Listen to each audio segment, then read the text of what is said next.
Aqui na fila da gasolina, tá parado tem mais de hora. Vi o carro do amigo Minion com adesivo Moro Dória. Aqui na fila da gasolina, tá parado tem mais de hora. Vi o carro do amigo Minion com adesivo Moro Dória. Dei recado com a buzina, o safado me ignora. Eu já tô na adrenalina, atiçou minha memória. Apoiou o estrupício, pediu regime militar. Mas agora o prejuízo diz que não vai pagar. Nem eu vou, não vou, não vou, não vou.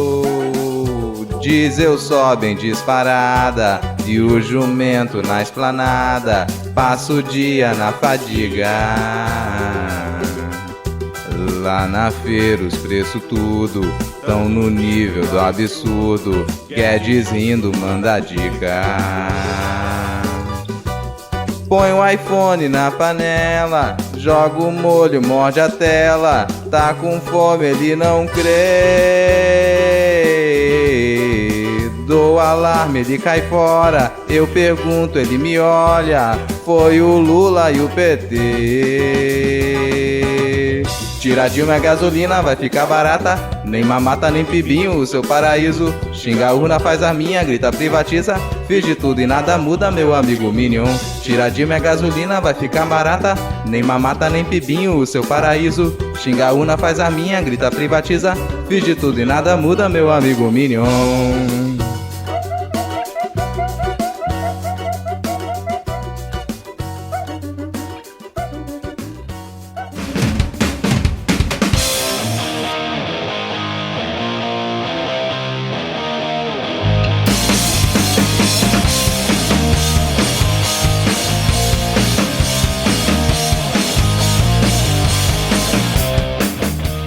Cidadão e cidadã, tudo bem? Eu sou Vitor Souza, falando diretamente do dia 15 de março de 2022, dia do consumidor, e está começando mais um episódio do Midcast Política, no ano mais importante da nossa jovem democracia. Aqui nós debatemos os fatos que ocorreram na última semana e que influenciam no cenário da política nacional e internacional, né, ultimamente, com muita informação, pistolagem e bom humor no desespero do possível. E hoje aqui comigo temos ele, que fala diretamente da cidade com IDH 0,845, considerado muito alto, o nosso sempre animado e estridulente Rodrigo Hipólito. Tudo bem, Rodrigo? Cri. Cara, não tô bem, mas realmente Vitória é uma cidade com qualidade de vida muito alta. Eu não vou fazer muito alarde disso, porque de repente as pessoas resolvem todo mundo vir pra cá procurando emprego, mas não é assim também não, gente. A gente continua fazendo parte do Brasil. E fechando o nosso trio de hoje, temos ela retornando ao Midcast Política. Ela esteve aqui recentemente, está entre nós mais uma vez, falando diretamente da cidade que tem o IDH 0,824. Estou falando dela. Ana Raíssa, seja muito bem-vinda novamente ao Midcast Política. Descobriu agora que quando a gente fala pode me chamar, as pessoas chamam, né? É um prazer estar aqui de volta. E maior PIB do país, Brasília, é isso aí. A maior favela da América Latina também é aqui. Exatamente, mas o IDH é um pouquinho menor que o de Vitória. Fiquei surpresa aqui quando eu fiz essa pesquisa no Wikipedia, cara. É porque aqui tem praia, cara. É isso que muda tudo. Tá certo, cara. Essa eu não posso vencer. E hoje aqui, caso, querido amigo ouvinte, a gente não tenha conseguido tirar na edição, temos também o nosso amigo Grilo, que tá aqui participando da edição hoje. E hoje estamos desfalcados de Diego Schinello e Adi Ferrer, que provavelmente semana que vem estarão de volta. Então vamos começar aqui, lembrando que se você quiser seguir o Midcast nas redes sociais, nós estamos no Twitter e também no Instagram com o perfil @podcastmid. Tá meio parado por lá, tem tido pouco tempo de twittar, mas queria pedir aos amigos ouvintes que mandem suas percepções sobre os episódios, mandem seu feedback, é muito importante pra gente, a gente lê tudo que vocês mandam lá e é sempre legal quando vocês interagem com a gente lá no Twitter, principalmente, beleza? Se as pessoas não forem lá interagir, gente, o perfil do Midcast vai começar a funcionar como um bot, só tweetando Ciro, pra poder chamar a atenção dos ciromínios que vão lá comentar sobre o livro do Ciro que tá esgotado. E aí, Rodrigo, quem quiser trocar uma ideia com você sobre o Ciro lá no Twitter, como é que faz? No Twitter eu sou @lhama-na-lama, porque lhama é o melhor animal. E Ana, quem quiser trocar uma ideia com você sobre grilos lá no Twitter, como é que pode fazer? Eu tô lá como Ana Raíssa, é tudo junto com 2 N's, 2 R's e 2 S's, e o Grilo tá tweetando por mim lá, então pode procurar lá, eu e o Grilo. Ai, meu Deus do céu. É bom porque tipo, tem o gato de estimação do Midcast, né? Agora também vai ter o grilo. O grilo, é.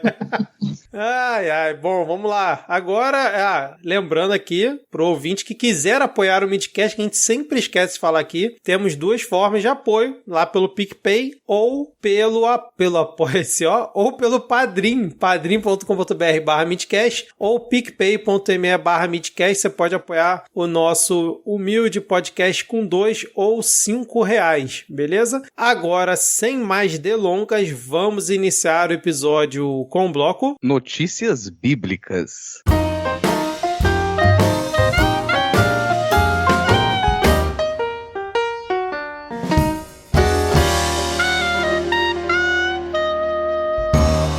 Começamos então esse nosso episódio novamente com uma não notícia. Por que uma não notícia? Pois na semana passada, mais especificamente no dia 10 de março, na última quinta-feira, do dia que a gente está gravando, a Câmara colocou na pauta para votar a urgência do projeto que proíbe a palavra Bíblia ser usada fora de contexto. É um projeto do deputado Pastor Sargento Isidoro, para quem não lembra, é aquele que sempre vai fardado na Câmara com a Bíblia na mão, ele sempre tá assim, e ele fez um projeto que criminaliza o uso da palavra Bíblia e da expressão Bíblia Sagrada, caso ela seja usada fora do contexto aceito pelas religiões. O pedido de urgência foi pautado para ser votado nessa semana, na semana passada, e a votação acabou sendo adiada, então por enquanto a gente não tem esse projeto com a sua urgência aprovada. Mas eu queria saber o que vocês acharam aí do projeto do deputado Pastor Sargento Isidoro, né? Isidório, de proibir o uso da expressão Bíblia, e principalmente aí do Arthur Lira, ou de quem quer que seja, que tem incluído isso na pauta para votar a urgência desse projeto, né, cara? Cara, a coisa que eu acho curiosa é que o Brasil, ele tá no céu de brigadeiros, né? A gente não tá com problema para resolver.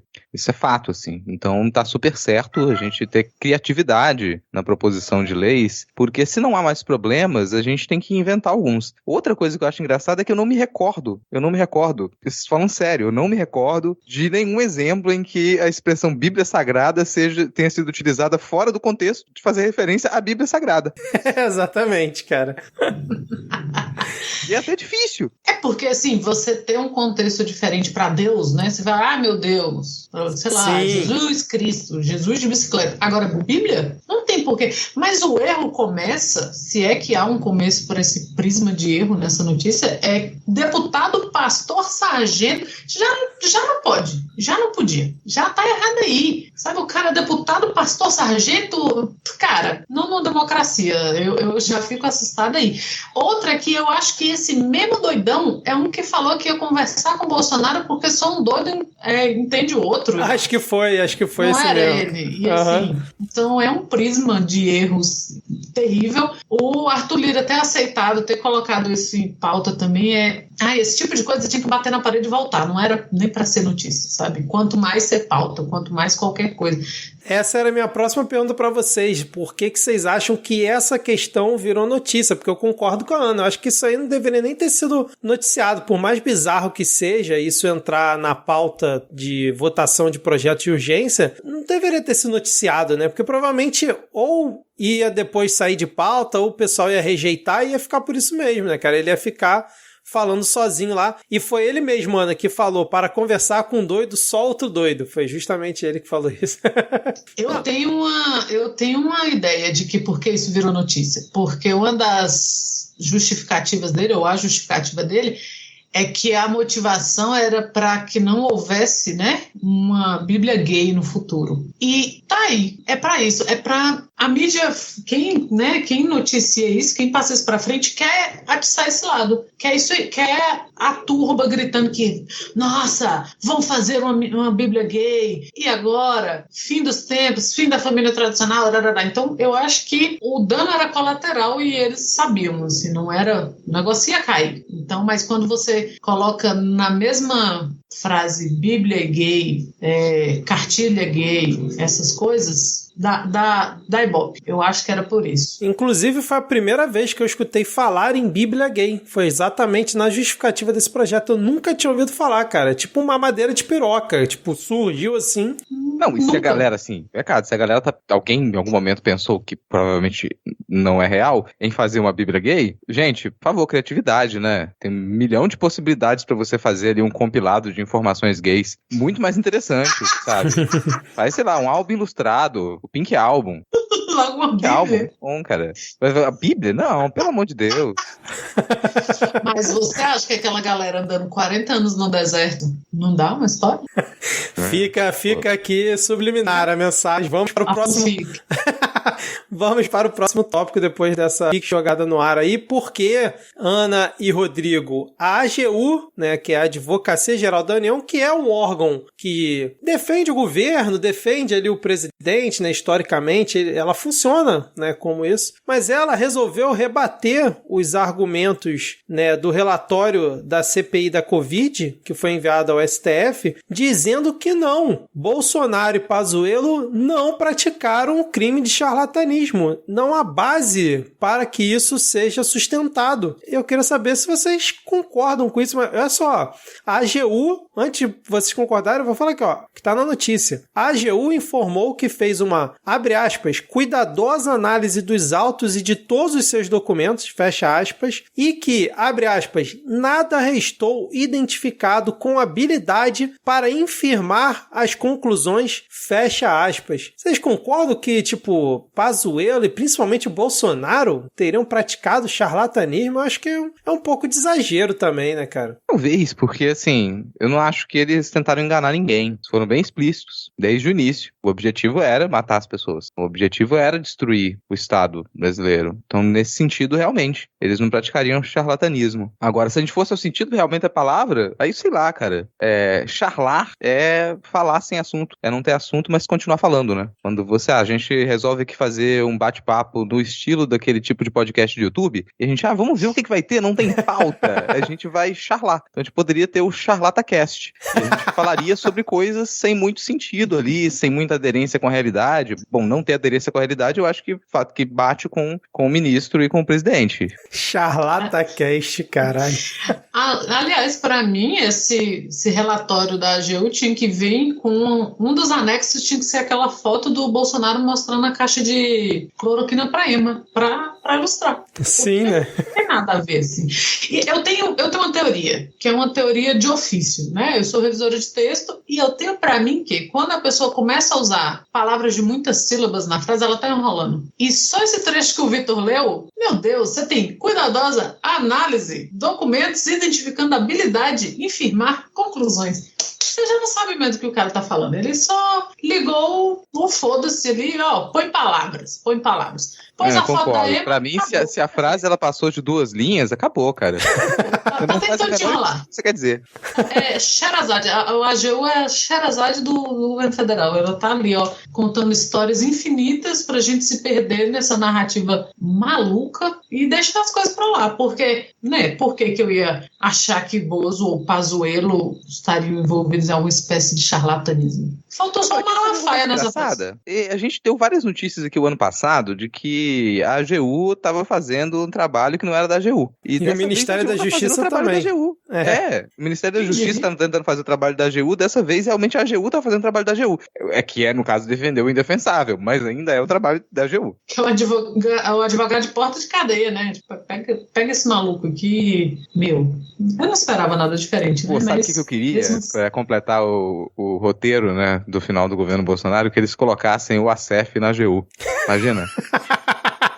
Meu Deus, nossa. Olha, imagina, é a cara dele andando aqui por Brasília com a camisa malajambrada por baixo de um terno meio acinzentado de velho, igual ele anda. Entrando no banheiro feminino dos lugares, né, cara? Que pariu. Assustando as senadoras, assim, apareceu, meu Deus. Com certeza. Cara, eles ainda botaram assim, ó, de acordo com o órgão, no caso a AGU, as informações prestadas ao STF pelos senadores que integraram a CPI apontam como única prova o Twitter de Bolsonaro, acrescentando que, mesmo assim, abre aspas, o exercício da liberdade de expressão e a opinião política eventualmente divergente não podem ser interpretados como fruto de ilícitos criminais. Fecha aspas. Eu gosto do gancho. Eu gosto do gancho porque isso tem a ver com um tópico que a gente vai comentar aqui. Então eu vou até pular aqui pro tópico seguinte, Vitor, porque eu acho que isso é condizente. Claro. Porque rolou uma treta esses dias agora que deixou o universo bolsonarista ali meio confuso, né? Deu um tilt, que foi a censura sobre o filme do Danilo Gentili. Exato. Não sei se vocês acompanharam isso, assim. Sim, sim. Eu até tava por fora, não sabia, gente, que filme é esse? Mas vamos lá, né? Cinema nacional. Danilo Gentili, ele lançou esse filme. Qual é o título do filme, Vitor, que você me recorda aí? É Como Ser o Pior Aluno da Escola, alguma coisa assim. Como Ser o Pior Aluno da Escola. E foi censurado recentemente, veio a ordem. Desculpa, Como Se Tornar o Pior Aluno da Escola. Que bom que você se corrigiu, né? Pra gente aqui não passar uma referência errada dessa grande obra. Mas foi pedido pela justiça que o filme fosse retirado das plataformas de streaming, não fosse exibido, não fosse comercializado mais, porque ele faria apologia à pedofilia. E, na sequência, os bolsonaristas, eles começaram a atacar o Danilo Gentili, atacar o filme. E, bom, apologia à pedofilia é ruim, né? É grave, então eles vão atacar, eles protegem as crianças. Mas também tiveram que deletar postagens antigas de todos eles que foram assistir o filme. E fazer elogios de, nossa, nunca ri tanto na minha vida, que grande produção, um filme super divertido. Quem? O grande protetor das nossas crianças, né? Uma pessoa religiosa, um cidadão de bem, atento aos costumes, às tradições, que é o Marco Feliciano. Dentes perfeitos, assim. Cabelo perfeito. Cabelo perfeito. E uma coleção de camisetas. Né? O pastor da academia, Marco Feliciano, ele é uma das pessoas que tinha tirado foto com pôster. Grande filme, grande produção, nunca me diverti tanto. Mas você tá sendo injusto, porque ele saiu para atender o telefone nessa hora. Então ele levou 5 anos para perceber essa cena. Exatamente, cara. Só pra quem perdeu essa treta aí, né? Os bolsonaristas descobriram o filme de 2017 do Danilo Gentili, porque entrou no catálogo do Netflix, e aí tem uma cena onde o Fábio Porchat, ele faz, num contexto, um professor que realmente tenta abusar das crianças, e eu não vi o contexto inteiro, mas eu vi pessoas sérias... Mas você não assistiu o filme? Não assisti o filme. Vitor? Pessoa sem cultura? Pessoa que não apoia o cinema nacional? Não. Eu vi pessoas sérias que falaram que assistiram o contexto e realmente a ideia era fazer uma crítica, né, pra exatamente esse perfil de pessoa, né, toda certinha, cidadão de bem, conservador, né, que por fora é aquela pessoa correta que acaba tentando abusar das crianças. A cena em si é uma cena bem ruim, muito, assim, totalmente desnecessária, na minha opinião. Surpresa. Mas aí o que acontece? Eles descobriram essa cena depois de um mês já está no Netflix, e aí acho que é deputado, aquele André Fernandes, que é um cara que elogiou o Danilo Gentili naquele mesmo ano, agradeceu muito o Danilo Gentili porque nunca tinha rido tanto naquele ano, e obrigado Danilo Gentili, você é o máximo. Ele agora descobriu que tinha essa cena, fez um vídeo divulgando isso, e o negócio se espalhou na base bolsonarista, todo mundo divulgou, cara, todos os perfis sem imaginar divulgaram, acho que menos o Bolsonaro entrou nessa treta, mas todos. Inclusive, o ministro da Justiça, Anderson Torres, que no mesmo dia que a treta estourou, já disse que ia agir em relação a isso. E hoje, ele disse que por meio da Secretaria Nacional do Consumidor, determinou cautelarmente que as plataformas que possuem o filme Como Se Tornar o Pior Aluno da Escola em seu portfólio suspendam sua exibição imediatamente. O não cumprimento resulta em multa diária de R$50 mil. Sabe que a Globoplay já falou que não vai tirar, né? Ele tá na Globoplay também? Acho que tava na Globoplay. Globoplay. Falou que não vai cumprir a decisão porque é o óbvio. A decisão é obviamente inconstitucional. Ela obviamente vai cair logo em seguida, porque ela não tem pé nem cabeça, assim. O filme ele já passou por classificação indicativa quando foi lançado em 2017, de 14 anos. A cena obviamente não é uma apologia, porque é o vilão praticando coisas más. É o que a gente normalmente coloca na ficção, acho que vale explicar para essas pessoas. Então, esse aqui é o vilão. Talvez os bolsonaristas tenham dificuldade de compreender que aquilo ali é uma prática ruim e que não se deve ter. Aí o bolsonarista observa o vilão e ele tem uma percepção do mundo tão deturpada que ele não consegue perceber que aquele é o vilão, porque ele tem as mesmas características dele. É o cidadão de bem, é a pessoa que está dizendo com todas as palavras que é conservador e que vai proteger as criancinhas. É a figura do bolsonarista, que é o vilão. Ele não consegue, ele vai estar com esse bloqueio e ele não interpreta bem a cena e vai chamar isso de apologia. Bom, isso é o contrário de apologia. Então, por isso que eu falei que tem um gancho com a notícia anterior do AGU, porque, bom, realmente, você tem liberdade de expressão. Algumas coisas, elas são vedadas na liberdade de expressão. Você não pode fazer apologia ou incitação ao crime. Isso você não pode fazer. E esse filme, defendendo ou não o filme, a gente tem que defender produção cultural de qualquer espécie, no fim das contas, porque se tira daqui e de repente tira da gente em outro momento também, o filme obviamente não faz apologia, é o vilão praticando maldade. É o básico desse tipo de produção. E o contexto, apesar de eu ter achado a cena ruim, a cena em si ruim, o contexto é justamente esse, mostrar que aquele tipo de pessoa faz aquele tipo de situação, né, cara? Quer terminar, Rodrigo? Eu acabei te cortando, desculpa, cara. Só falar do Marco Feliciano aqui. Ah, tá, manda ver. O tweet, porque o Marco Feliciano, como o Rodrigo falou, ele tirou a foto do lado do cartaz em 2017. Aí o pessoal, quando a polêmica estourou, resgatou e falou: olha, Marco Feliciano, olha que legal, você gostava do filme. E aí o tweet de desculpa dele foi sensacional. Comunico que apaguei o tweet de 2017, onde elogiei o filme de Danilo Gentili. Confesso que não me recordo da cena que faz apologia à pedofilia. Devo ter saído para atender o telefone. Se tivesse visto, faria o que sempre fiz com outros filmes. Teria denunciado. Ainda dá tempo, tomando providência. Aí falou que entrou em contato com o Magno Malta, com aquele outro lá, o Sóstenes, sei lá o que, pra ver o que poderia fazer. E depois ele publica um vídeo com uma musiquinha, tipo, aquela musiquinha triste do Chaves no fundo. Aí começa falando que, porra, pede desculpas, mas que ele realmente não assistiu. Aí depois uma hora ele fala, não, mas na verdade eu não me recordo, a parada... Aí depois ele acho que lembra que, tipo, não, mas eu falei que eu tinha saído pra atender o telefone. Talvez eu tenha saído pra atender o telefone. Então, aí daqui a pouco ele já tá falando da família e de, porra, como ele é cristão, não sei o que, e envolve tudo e vira aquela salada, coisa ridícula, enfim. Começa que uma pessoa que sai do cinema pra atender o telefone, ela já tá errada. Ela já tá errada. Porque o telefone dela tocou lá dentro. Então aquela luz, ela acendeu lá dentro. Então, assim, essa pessoa ela não serve para viver em sociedade, que é o caso do Marco Feliciano. Mas uma coisa que eu fiquei pensando muito essa semana, quando eu vi, né, nesses últimos 2 dias, quando saiu essa notícia, é de que, por que Porchat, né? E outra coisa, o alvo disso, para mim, né, eu acho que ficou claro que Danilo Gentili caiu na desgraça com os bolsonaristas, embora seja uma criatura desprezível, né, que eu chamo carinhosamente de gentil imbecile. Então, é um imbecile. Ele caiu na desgraça com os bolsonaristas já tem um tempo. E o Porchat nunca esteve nas graças dos bolsonaristas, né? Por ser um pouco mais refinado, assim. E pelas críticas que ele faz, né? Embora até hoje ele fala que vai votar no Ciro, né, Porchat? Pelo amor de Deus, Porchat, não estamos em 2018.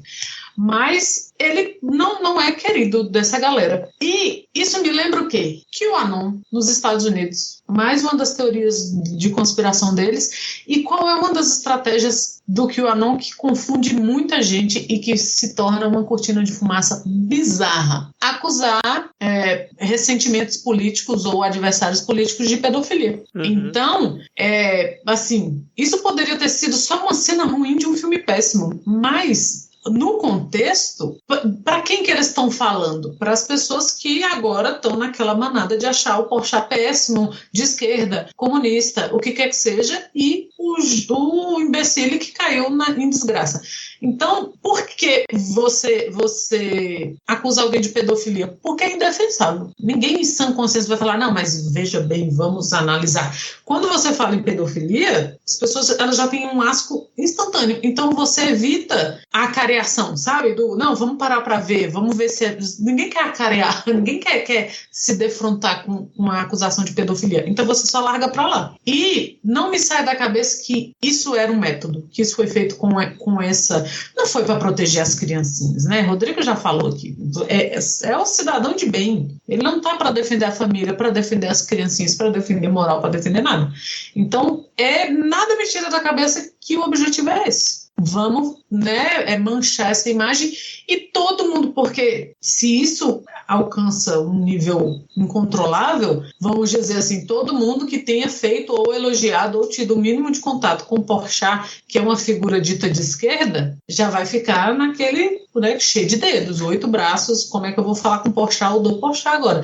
Então nada me tira da cabeça que é por aí. Vamos acusar de pedofilia porque não tem defesa. Cara, e isso é uma coisa realmente pra gente prestar atenção se vai ser uma estratégia retomada deles agora, porque o pânico da pedofilia é uma coisa que foi pauta do Magno Malta e ele voltou a aparecer. Aqui no Espírito Santo, ele está presente nas campanhas de filiação do PL agora que estão o tempo todo na televisão. Filie-se ao PL. A figura dele voltou a aparecer. E ele deve concorrer novamente à eleição. E ele se elegeu muito em cima desse pânico. É realmente um pânico moral que ele criou para o Brasil inteiro, em especial aqui para o Espírito Santo, que é o local onde ele trabalha. E a gente teve casos escabrosos aqui em cima desse pânico. No bairro onde eu morava, aqui em Vila Velha na época, teve casos como um senhor que ele foi espancado pela população, ele teve que sair do bairro onde ele vivia há mais de 50 anos, nunca mais voltar, porque uma das crianças da rua resolveu fazer alguma brincadeira, alguma piada, ou ficou com raiva dele e falou pros outros que ele estava abusando das crianças, sabe? E aí a população de imediato, no pânico moral criado pelo Magno Malta, foi pra cima do senhor, assim, que é uma coisa que nunca aconteceu, e ficou comprovado que nunca aconteceu, mas o sujeito teve que abandonar o bairro onde ele vivia há mais de 50 anos e nunca mais voltar.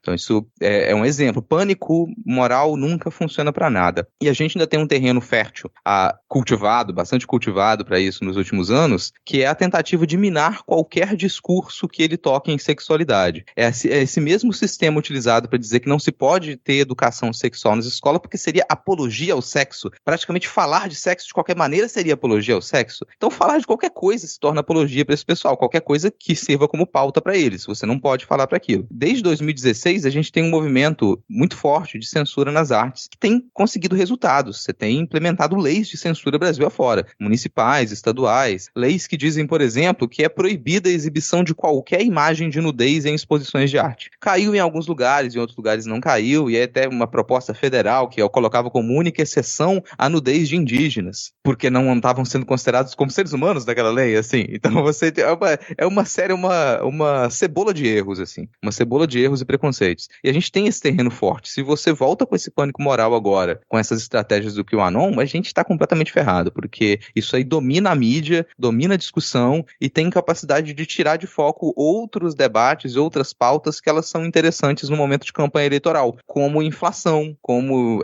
estagnação da economia e outros termos que eles, obviamente, seriam danosos para o governo atual na campanha. Perfeito, cara. E esse tema, ele é tão importante, né, esse pânico moral, porque ele, ao mesmo tempo, ele funciona como uma cortina de fumaça, mas alimenta essa base malucada, né? Porque até o Orlando Calheiros, ele fez uma thread falando dos grupos que ele monitora, né, os grupos religiosos, e ele falou que, por exemplo, a galera que tem se afastado um pouco de questões políticas, não tem comentado tanto, mas a forma como esse tema entrou nesses grupos e como se pulverizou rápido, né? Surgiu em perfis, assim, estranhos, de repente os famosos estavam divulgando e quando viu já estava espalhado em todos os lugares. E aí ele acredita da forma como foi, que realmente foi uma ação coordenada. Então, junta isso com mais o que o Rodrigo falou, né? Do Magno Malta voltar ao cenário. Inclusive, o Feliciano, quando comenta no tweet dele do Magno Malta, diz que o Magno Malta é uma autoridade no assunto pedofilia. Então, assim, realmente eles...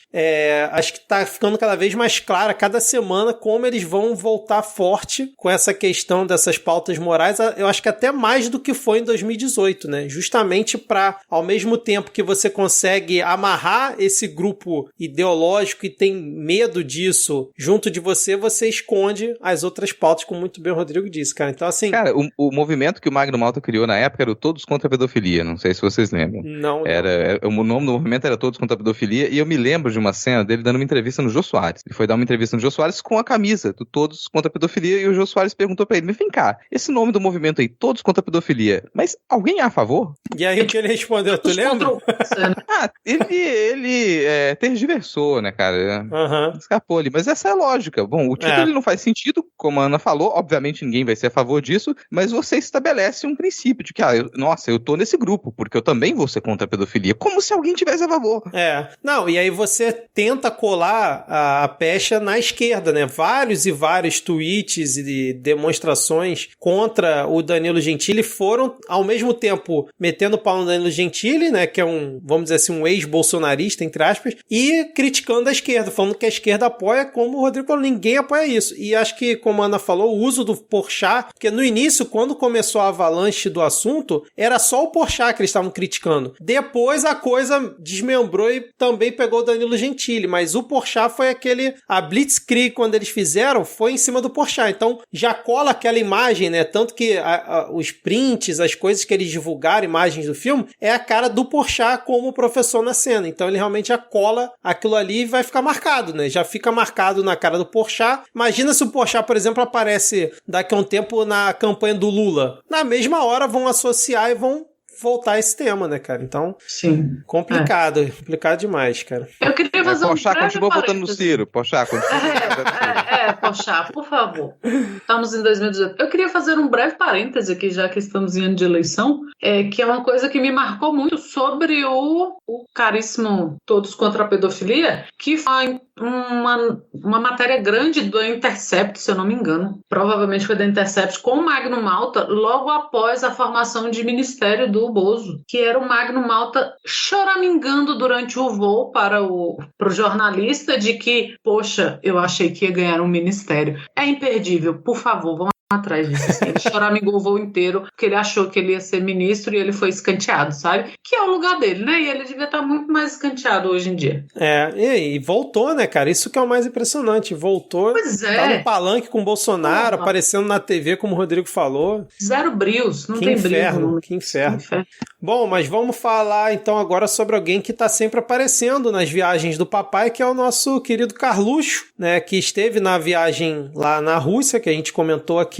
E aí, através de um pedido, acho que foi do Contarato, né, junto ao Supremo... Não, do Randolph, junto ao Supremo Tribunal Federal, pedia para se investigar as circunstâncias da viagem que levaram Carluxo a participar da comitiva e quem teria bancado. E aí, numa série de documentos enviados ao STF pela Presidência da República, eles informaram que a ida do Carluxo na comitiva não gerou custos ao governo. E aí a Câmara Municipal do Rio também falou que não bancou a ida dele. Então a pergunta que fica, quem vocês acham que bancou a ida de Carlos Bolsonaro à Rússia? Palpite? Cara, o dinheiro que ele ganha fazendo escultura de areia na praia.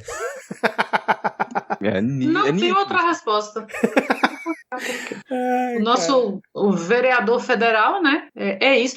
Eu lembro a primeira vez que eu ouvi, porque assim, que imagem o próprio Bolsonaro quis colar no Carluxo no início, não sei se vocês lembram, mas era a imagem de que ele tinha um apelido interno de Pitbull. Vocês lembram disso? Sim. Então, assim, o papai tentou colar o apelido de Pitbull e o que pegou foi Tonho da Lua. Carluxo, né? Carluxo. Eu estava atravessando a rua aqui em Brasília, o dia que eu li essa matéria, a chamada, falando que a galera falou, ele é conhecido como Tonho da Lua. Nesse dia eu quase fui atropelada, porque eu gargalhava. Cê, sabe? Porra, o pai apresentar o cara, esse aqui é o Pedrão, aí os amigos só chamam ele de Pedrinho. É uma versão pior disso.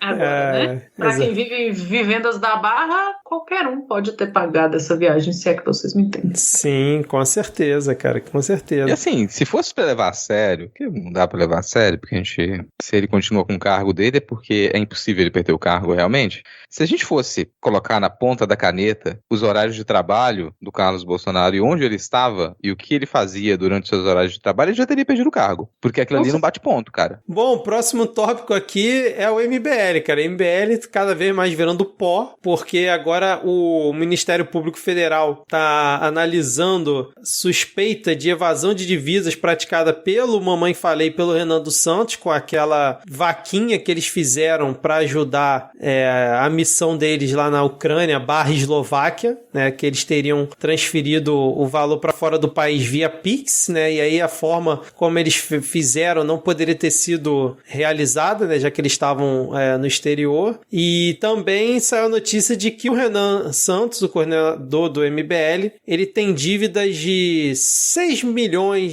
de reais com a União, mas já falou que isso foi feito antes do MBL, quando ele comprou empresas que tinham dívidas e pipipipopopó, que não tem nenhuma relação com o MBL. E o Mamãe Falei também tem dívidas lá com a União em multas eleitorais mais de 120 mil. E aí o Mamãe Falei deu uma entrevista também essa semana, acho que foi no domingo, né, pra Record, dizendo que quando ele falou das ucranianas, né, das mulheres, que elas são pobres e tal, ele quis dizer que no país pobre as coisas são mais fáceis. Foi isso que ele quis dizer. Agora sim. Agora tudo fez sentido. Ai, sabe, o cinismo desse cara é... Aliás, o MBL, né, uma alegria que eu tenho, porque assim, eu não pude comemorar o esfacelamento do PSDB, porque a gente tinha coisa pior, né, pra chorar. Mas o do MBL tá sendo assim, ó...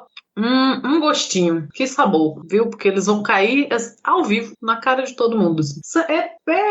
Cara, sabe quando você entra em contato assim com uma coisa tóxica e, sei lá, nasce um tumor? Esse é o MBL. É o MBL no Brasil. Não tem outro. Eu já acho que o Mamãe Falei não vai nem tentar a reeleição para deputado estadual, cara. Eu acho que ele vai, com medo da vergonha, acho que ele vai ficar quieto e tenta depois como vereador, que ele precisa de menos votos, mas deputado acho que não vai rolar. Cara, não, cara. Talvez ele tente como vereador daqui a algum tempo, sabe-se lá quanto tempo, porque sempre é possível esquecimento da política. Mas eu, honestamente, não tiro a possibilidade de que a carreira política dele tenha acabado. Não, todos torcemos. Se ele tivesse alguma aderência, se tivessem outros personagens políticos que o defendessem, talvez ele conseguisse retornar daqui a um tempo. Mas se mesmo com um cargo, mesmo durante esse período de guinada do MBL, essa década de guinada do MBL, se mesmo nesse cenário ele não conseguiu fazer alianças que o defendessem lá e foi tão fácil puxar a cassação dele, agora que ele vai estar quicado do cenário político sem cargo, acho bem menos provável que ele consiga criar essas alianças para voltar.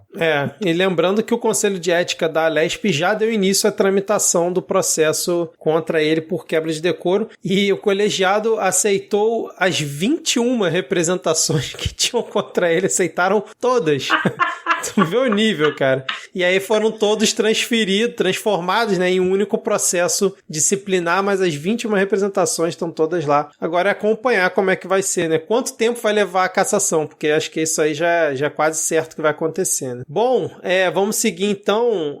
Rodrigo, a gente às vezes comenta aqui sobre a política internacional, o ouvinte que está chegando nos últimos episódios vê que a gente vem comentando sobre a guerra na Ucrânia, principalmente a AD, só que a gente também fala sobre as eleições, né? A gente falou aqui sobre as eleições no Chile, as eleições no Peru, na Bolívia, a gente passou alguns episódios comentando. E uma das que a gente falou recentemente foi justamente a eleição no Peru, que foi do Pedro Castillo, né? Que ele ganhou por aquela margem apertadíssima, né? O candidato de esquerda. E agora, 7 meses depois, o Congresso conseguiu aprovar um processo de impeachment contra ele. Ele já tinha conseguido se livrar de um recentemente, mas agora foi aberto o processo de impeachment contra Pedro Castillo, lembrando que o Peru é aquele país já famoso por ter, acho que todos os ex-presidentes dos últimos, 20 anos presos, né? Ou que sofreram impeachment. E aí, como é que a gente vê essa situação? Mais um candidato de esquerda aí, eleito recentemente, provavelmente vai pro buraco, né, cara? Cara, o primeiro ponto a falar é que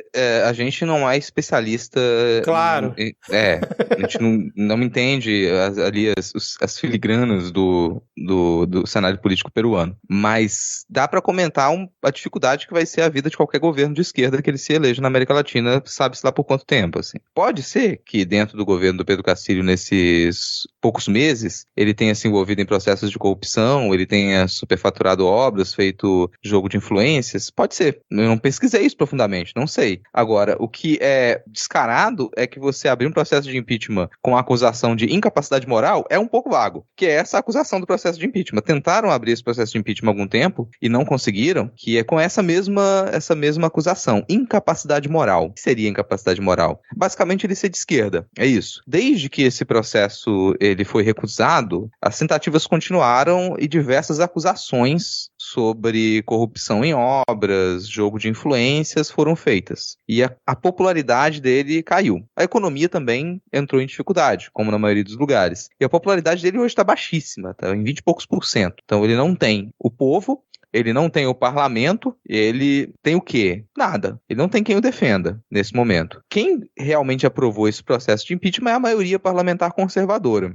Tem um cenário que pra gente é um pouco similar, porque fica naquela ideia de, nossa, ele ganhou por tão pouco, foram 44 mil votos, entre ele e a Keiko Fujimori. Então é meio que fica naquela, quem assume é o Aécio, quem vai assumir não é a Keiko Fujimori, se bem que não se sabe, né? Na América Latina tudo é possível, então daqui a pouco simplesmente aparecem com uma possibilidade jurídica de que ela assuma a presidência, não duvido de nada. Mas de início ficou essa sensação lá, desde a eleição, de que acusações de fraude de cá, pediram recontagem de lá, no fim das contas a margem foi muito apertada, ele não ficou com o parlamento, ele não tem governabilidade, então já seria muito difícil dele ser bem sucedido economicamente no governo dele, e já sabia-se que ele iria sofrer acusações à torta e à direito, e eu acho bem provável que um processo desse vá adiante, mesmo que não tenha tanta consistência jurídica ao ponto de você ter como principal acusação essa, né? Incapacidade moral. E a esquerda, historicamente, né, assim, ou ela é exigido da esquerda a famosa autocrítica, que é basicamente não ser esquerda, porque essa autocrítica que se espera da esquerda, não seja esquerda. Ou é a famosa que foi um dos passinhos, né, que nesse pouco tempo de eleição o Pedro Castillo deu, de dar aquela acariciadinha na direita, para aumentar a base, para chamar para o lado. E o que acontece, Brasil? Brasil 2016. É o que acontece. Você baixou sua bola para a direita um pouquinho, você vai tomar golpe. E estamos vendo, né, que a recente onda são golpes constitucionais, né? Você abre pedido de impeachment, você pressiona para o Congresso.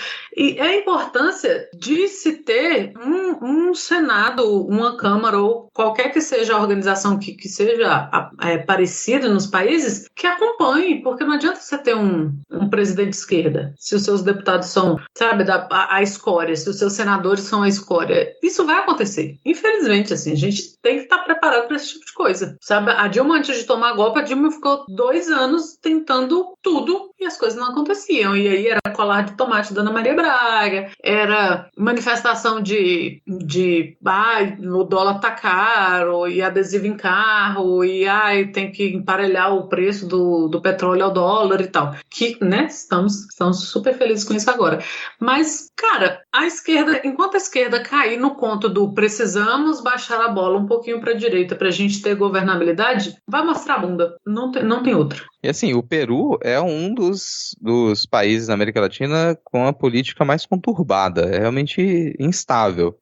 Tanto que, teve dois presidentes do Peru, recentemente, que eles passaram por um processo similar e tiveram destituição de cargo, que foi o Pepeca, famoso Pepeca, o Pedro Paulo Kuczynski. Ele renunciou durante o processo de destituição, em 2018, e depois o Vizcarra, que ele também foi afastado pelo Congresso em 2020. E daí até a eleição do Castilho, a gente teve o Peru governado por, acho que uns 3 presidentes diferentes, que era primeiro-ministro, líder do Congresso, e foram assumindo o cargo, trocando o cargo até conseguir fazer a eleição. Então aí você percebe a instabilidade. Mas mesmo nessa instabilidade, acho difícil avaliar, eu fiz um comparativo aqui agora com o Brasil, mas não é a mesma coisa não, porque dentro dessa instabilidade toda, se elegeu depois um candidato de esquerda. Então a população ela se mostrou insatisfeita com qualquer coisa.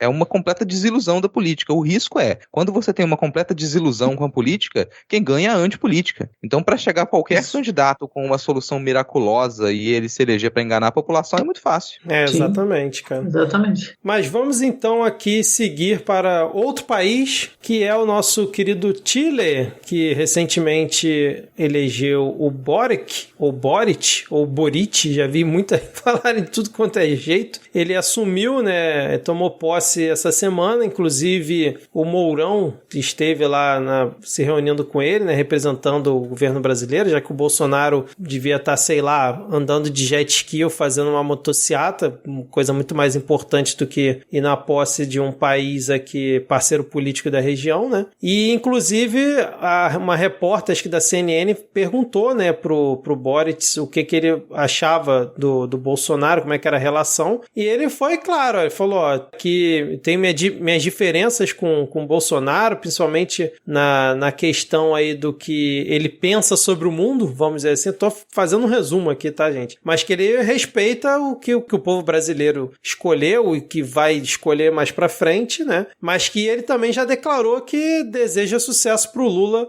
na próxima eleição e não teria por que ele esconder isso, mas que ele vai respeitar qualquer resultado e continuar tendo relação com o Brasil. Eu queria saber se vocês estão confiantes para um governo não muito turbulento aí do Boric, e o que vocês acharam dessa fala dele aí sobre o Lula, já declarando apoio desde já, sem ficar em cima do muro e tal. Isso é importante ou mais atrapalha o Lula nesse momento? Não atrapalha. Não atrapalha. Não sei se ajuda também. Não sei qual é a diferença disso no nosso cenário, porque a gente tá... O Chile tá em outro tempo, vamos dizer assim. O Chile, a gente até teve episódio aqui na época, no Midcast. O Chile passou por alguns anos muito conturbados. A gente teve uma reestruturação na percepção política do Chile pela sua população.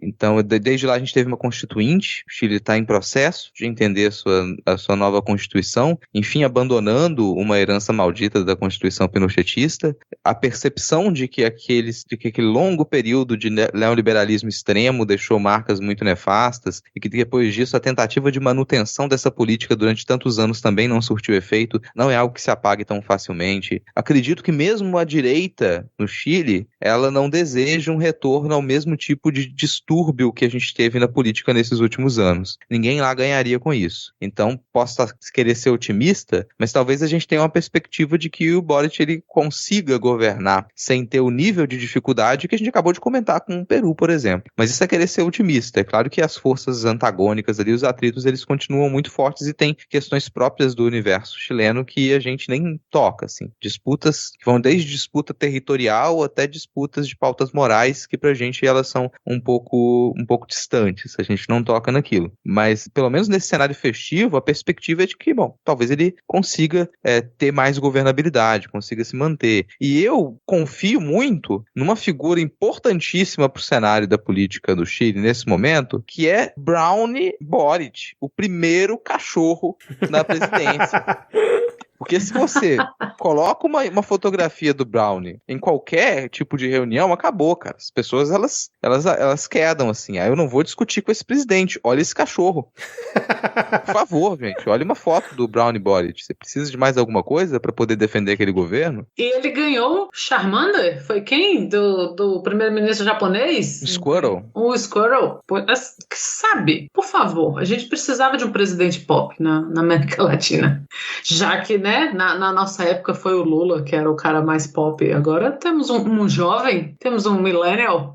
Ele comenta que não quer, por exemplo, repetir o erro que outros governos de esquerda tiveram, que ele é um cara mais aberto, mas tende a ter uma visão mais ampla, mais moderna, vamos dizer assim, né? Inclusive, acho que a maioria do governo dele, né, do primeiro escalão é formado por mulheres, a esposa dele também é uma figura, assim, notável, a filha do Allende sendo a ministra da Justiça, então, assim, são coisas que fica até meio, esperança até demais, assim, pra gente, né, vendo realmente essa coisa animadora, né, espero que isso continue pelos próximos meses e não fique, por exemplo, como, sei lá no Peru, que em 7 meses o governo já tá com risco de cair, e realmente Brownie Boric, qualquer foto dele em reunião é invencível, Rodrigo, exceto... Eu mandei o perfil do Twitter dele aqui pra vocês, gente, se quiser colocar na postagem também, ó, pra vocês acompanharem o perfil do Brownie Boric. Por isso que eu tô falando, que eu vi aqui o que você mandou. Eu acho que ele só não conseguiria salvar as fotos do Macron. Viram o ensaio do Macron, estilo Zelensky, que ele fez aqui essa semana? Coisa ridícula. Gente, que vergonha.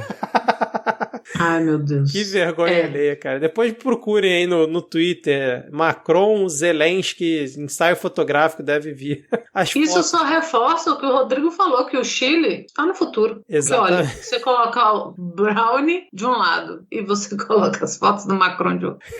São dois continentes, são dois tempos no mesmo continente. Exatamente. E para fechar esse nosso bloco aqui, temos, né, já vai agora para 4 anos que ocorreu o assassinato brutal da Marielle e do Anderson Gomes. 4 anos sem resposta de quem mandou matar Marielle e Anderson. Eu coloquei esse tópico aqui no final, saber se vocês querem comentar alguma coisa, porque a gente já comentou bastante no passado aqui no Midcast, mas desde que a gente meio que, entre aspas, parou de comentar, nada andou, né? Continua na mesma situação, a gente não sabe quem são os mandantes, não se fala mais como é que tá a investigação, então, mas não sei se vocês querem comentar alguma coisa a respeito disso aí, que teve uma grande movimentação, principalmente ontem, né? Relembrando aí o caso. Quem mandou o vizinho do presidente matar Marielle Franco e Anderson, né?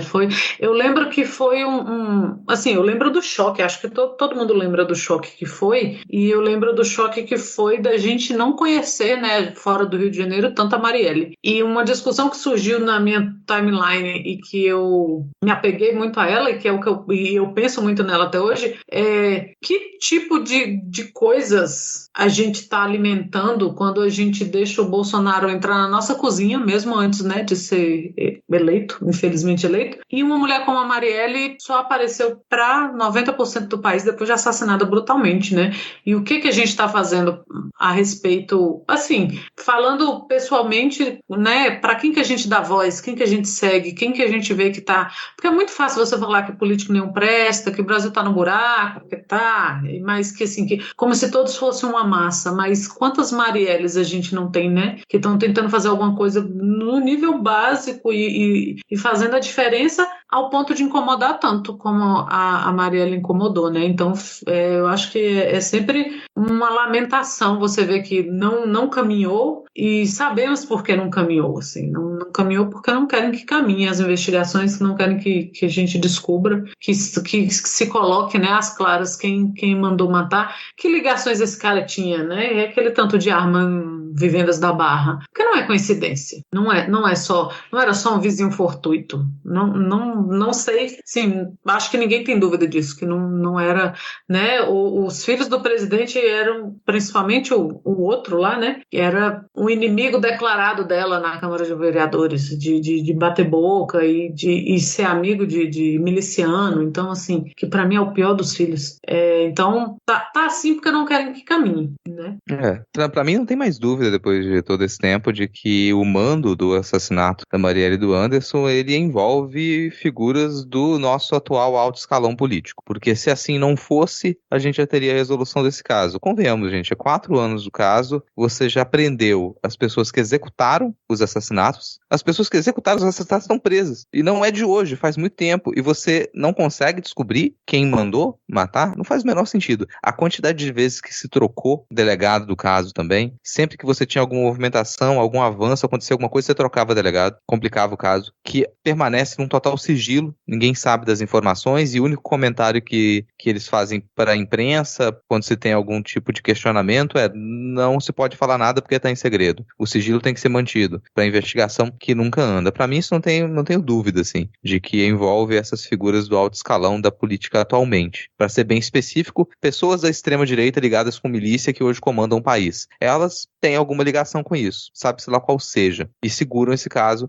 Acho tão significativo que até hoje você tem um alto investimento na propagação de notícias falsas sobre Marielle. Até hoje. Você pensa, nossa, a gente voltou a falar, a grande mídia voltou a falar agora por conta do aniversário de 4 anos do crime. Só que as notícias falsas sobre Marielle, elas nunca pararam de circular. Nunca. Continuou se incentivando, se gastando dinheiro com isso. Tamanha a preocupação que se tem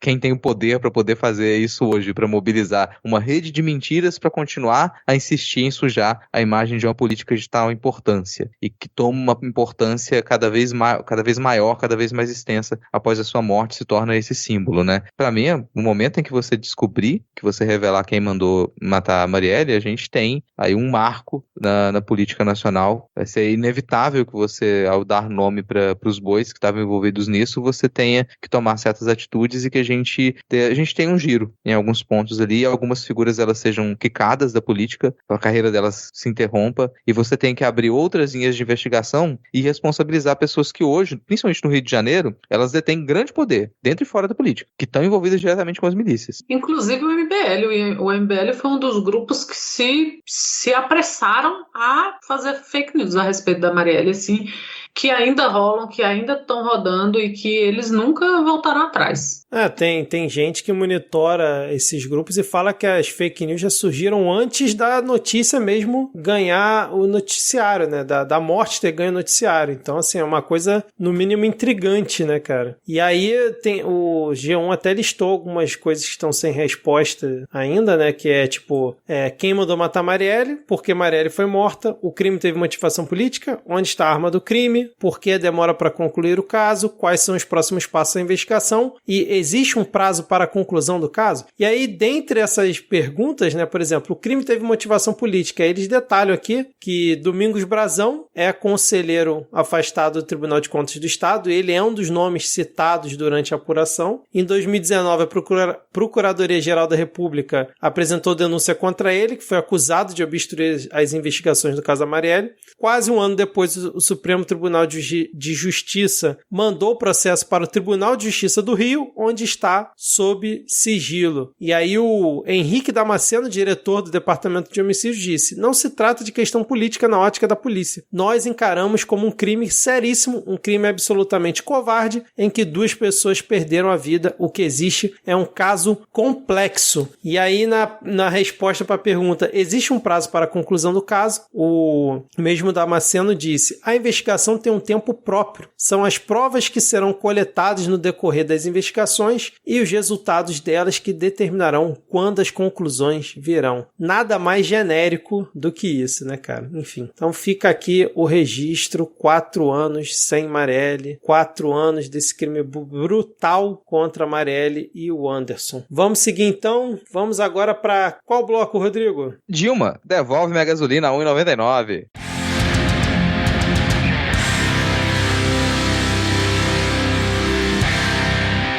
A gente vai começar aqui o ponto da pauta com uma ausência, porque sem a presença de Adi, nós não nos sentimos confortáveis para comentar de um modo detalhado os últimos acontecimentos da guerra na Ucrânia. Vocês, obviamente, já seguem Adi no Twitter, seguem Adi News e acompanham os fios diários que detalham cada acontecimento ali, o que tem se passado, quais as movimentações dos diversos atores que atuam nessa guerra. Então a gente vai passar por alto, a guerra ela continua, a gente não tem uma trégua, teve algumas tentativas de cessar fogo para para abertura de corredores humanitários, mas com a acusação de ambos os lados de que houve violação desses corredores humanitários. Corredor humanitário é quando você tem um acordo entre as partes que estão em um conflito para que tenha um cessar-fogo naquela área de transição e que as pessoas daquela cidade, civis, eles possam escapar sem nenhum risco. Então você para, por exemplo, 12 horas o conflito em uma região para que civis possam escapar. Então teve muita acusação de que esses corredores humanitários eles não funcionaram e que de algumas cidades sequer os civis puderam tentar sair porque não se parou em nenhum momento o conflito. Esse é um dos muitos problemas que está rolando ali. A guerra não parou nessas mais de 2 semanas, 3 semanas agora praticamente que o conflito ele segue firme. As negociações também não avançam tanto porque as exigências da Ucrânia e as exigências da Rússia elas são obviamente antagônicas, afinal, né, eles estão em guerra, então essas exigências elas não se coadunam e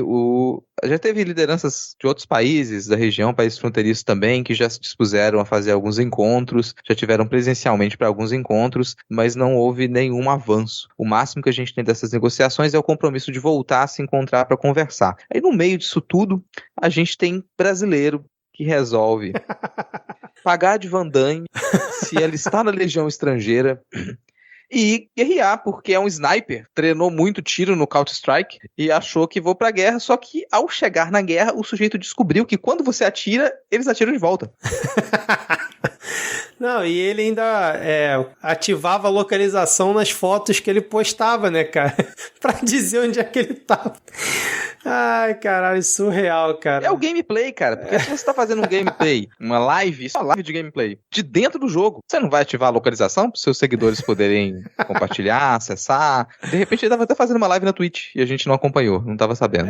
Pois é, cara. Lembrando que Thiago Rossi, né, esse instrutor de tiro de 28 anos, é apoiador, obviamente, do presidente Jair Bolsonaro. E essa frase dele de que não imaginava que era uma guerra é sensacional, cara. E ele tava numa das bases que foi atacada, né, segundo ele, né. E aí o pessoal diz que justamente por conta dele ter ativado a localização, os russos olharam, olha só, tem uns candangos aqui, que tal a gente mandar um míssil lá pra ver o que acontece? Mas obviamente a gente não tem essa certeza. Mas o Rodrigo tava falando, né, dos encontros. Hoje, inclusive, teve um encontro do Zelensky, foi uma das poucas coisas que eu vi, com representantes da Polônia, República Tcheca e Eslovênia, né? Eu achei curioso, né, porque eu não sei a República Tcheca e a Eslovênia, mas a Polônia faz parte da OTAN, e foi lá se reunir pessoalmente com o Zelensky. Não sei o que saiu disso, eu não vi atualização depois se saiu alguma coisa, mas é no mínimo interessante ficar de olho nessa questão. Porque são países que estão recebendo muitos refugiados. Já deve estar passando de 3 milhões, talvez até mais. 3 milhões, já passou de 3 milhões já. Passou de 3 milhões de refugiados. Então esses países fronteiriços, eles têm recebido muitos refugiados. São países que já estão sendo impactados diretamente pela guerra. E você teve ataques, você teve base militar atacada muito próximo da fronteira de alguns desses países, da fronteira da Polônia, se não me engano. Você teve base militar atacada. É de se esperar que esses países se mobilizem para tentar encerrar o conflito. Faz todo sentido. E mesmo que sejam países, no caso da Polônia fazendo parte da OTAN, países da União Europeia, não significa que eles não têm relação nenhuma com a Rússia, gente. Esses países, eles sempre tiveram um comércio muito próximo com a Rússia. No caso das repúblicas bálticas, são países que eles estavam ligados à União Soviética. Então você tem uma proximidade muito grande, são países que dependem do gás russo, como a gente já comentou aqui, é de se esperar que tenha essa mobilização. Honestamente, ela é até muito pequena, porque a impressão que se dá é que muitas lideranças não querem se comprometer. Embora deem declarações, não querem dar tantos passos assim para resolver o conflito. E aí eu vou sair da Europa e pensar no caso da China, por exemplo. Que a China, ela tem diversas declarações de que, peraí, não quero me envolver, não vou tomar partido, sou a favor da resolução do conflito, sou a favor da paz, mas eu não vou tentar me mobilizar. E tem pressão dos Estados Unidos, pressão da União Europeia, para que a China utilize do seu poder, da sua proximidade com a Rússia para argumentar e tentar encerrar esse conflito. Mas, por enquanto, não tem surtido efeito isso. A China, ela não tem tomado uma atitude mais incisiva, e que não significa tomar partido, gente. Uma atitude incisiva é realmente promover encontros para negociação. Talvez a liderança chinesa, nesse momento, ela seja a única capaz de fazer isso. Capaz de chamar uma rodada de negociações, sediar essa rodada de negociações e fazer com que a Rússia, ela se posicione de uma maneira um pouquinho mais branda. Porque é o fato. Você sabe que a resolução desse conflito vai depender de um abrandamento da posição russa. Se a Rússia resolver não abrandar, eles continuam com a invasão até dominar todo o território ucraniano. E o que a gente observa até agora é que essa dominação, ela pode acontecer, a invasão pode continuar, a Ucrânia ser completamente dominada, e de certa maneira não é uma decisão ruim, a OTAN não interferiria diretamente. Não iniciaria uma guerra de proporções ainda maiores, em que todos perderiam ainda mais. Então a Rússia sabe disso, ela está com todo o poder para negociação. Você precisaria de um agente externo, um terceiro elemento ali, que tivesse algum poder de negociação sobre a Rússia. Hoje, talvez, a única nação capaz de fazer isso seja a China. Você falou da dominação, né? O cerco a Kiev está cada vez mais forte, né, nos últimos dias. Inclusive, eles tinham noticiado que só tinham suprimentos, né,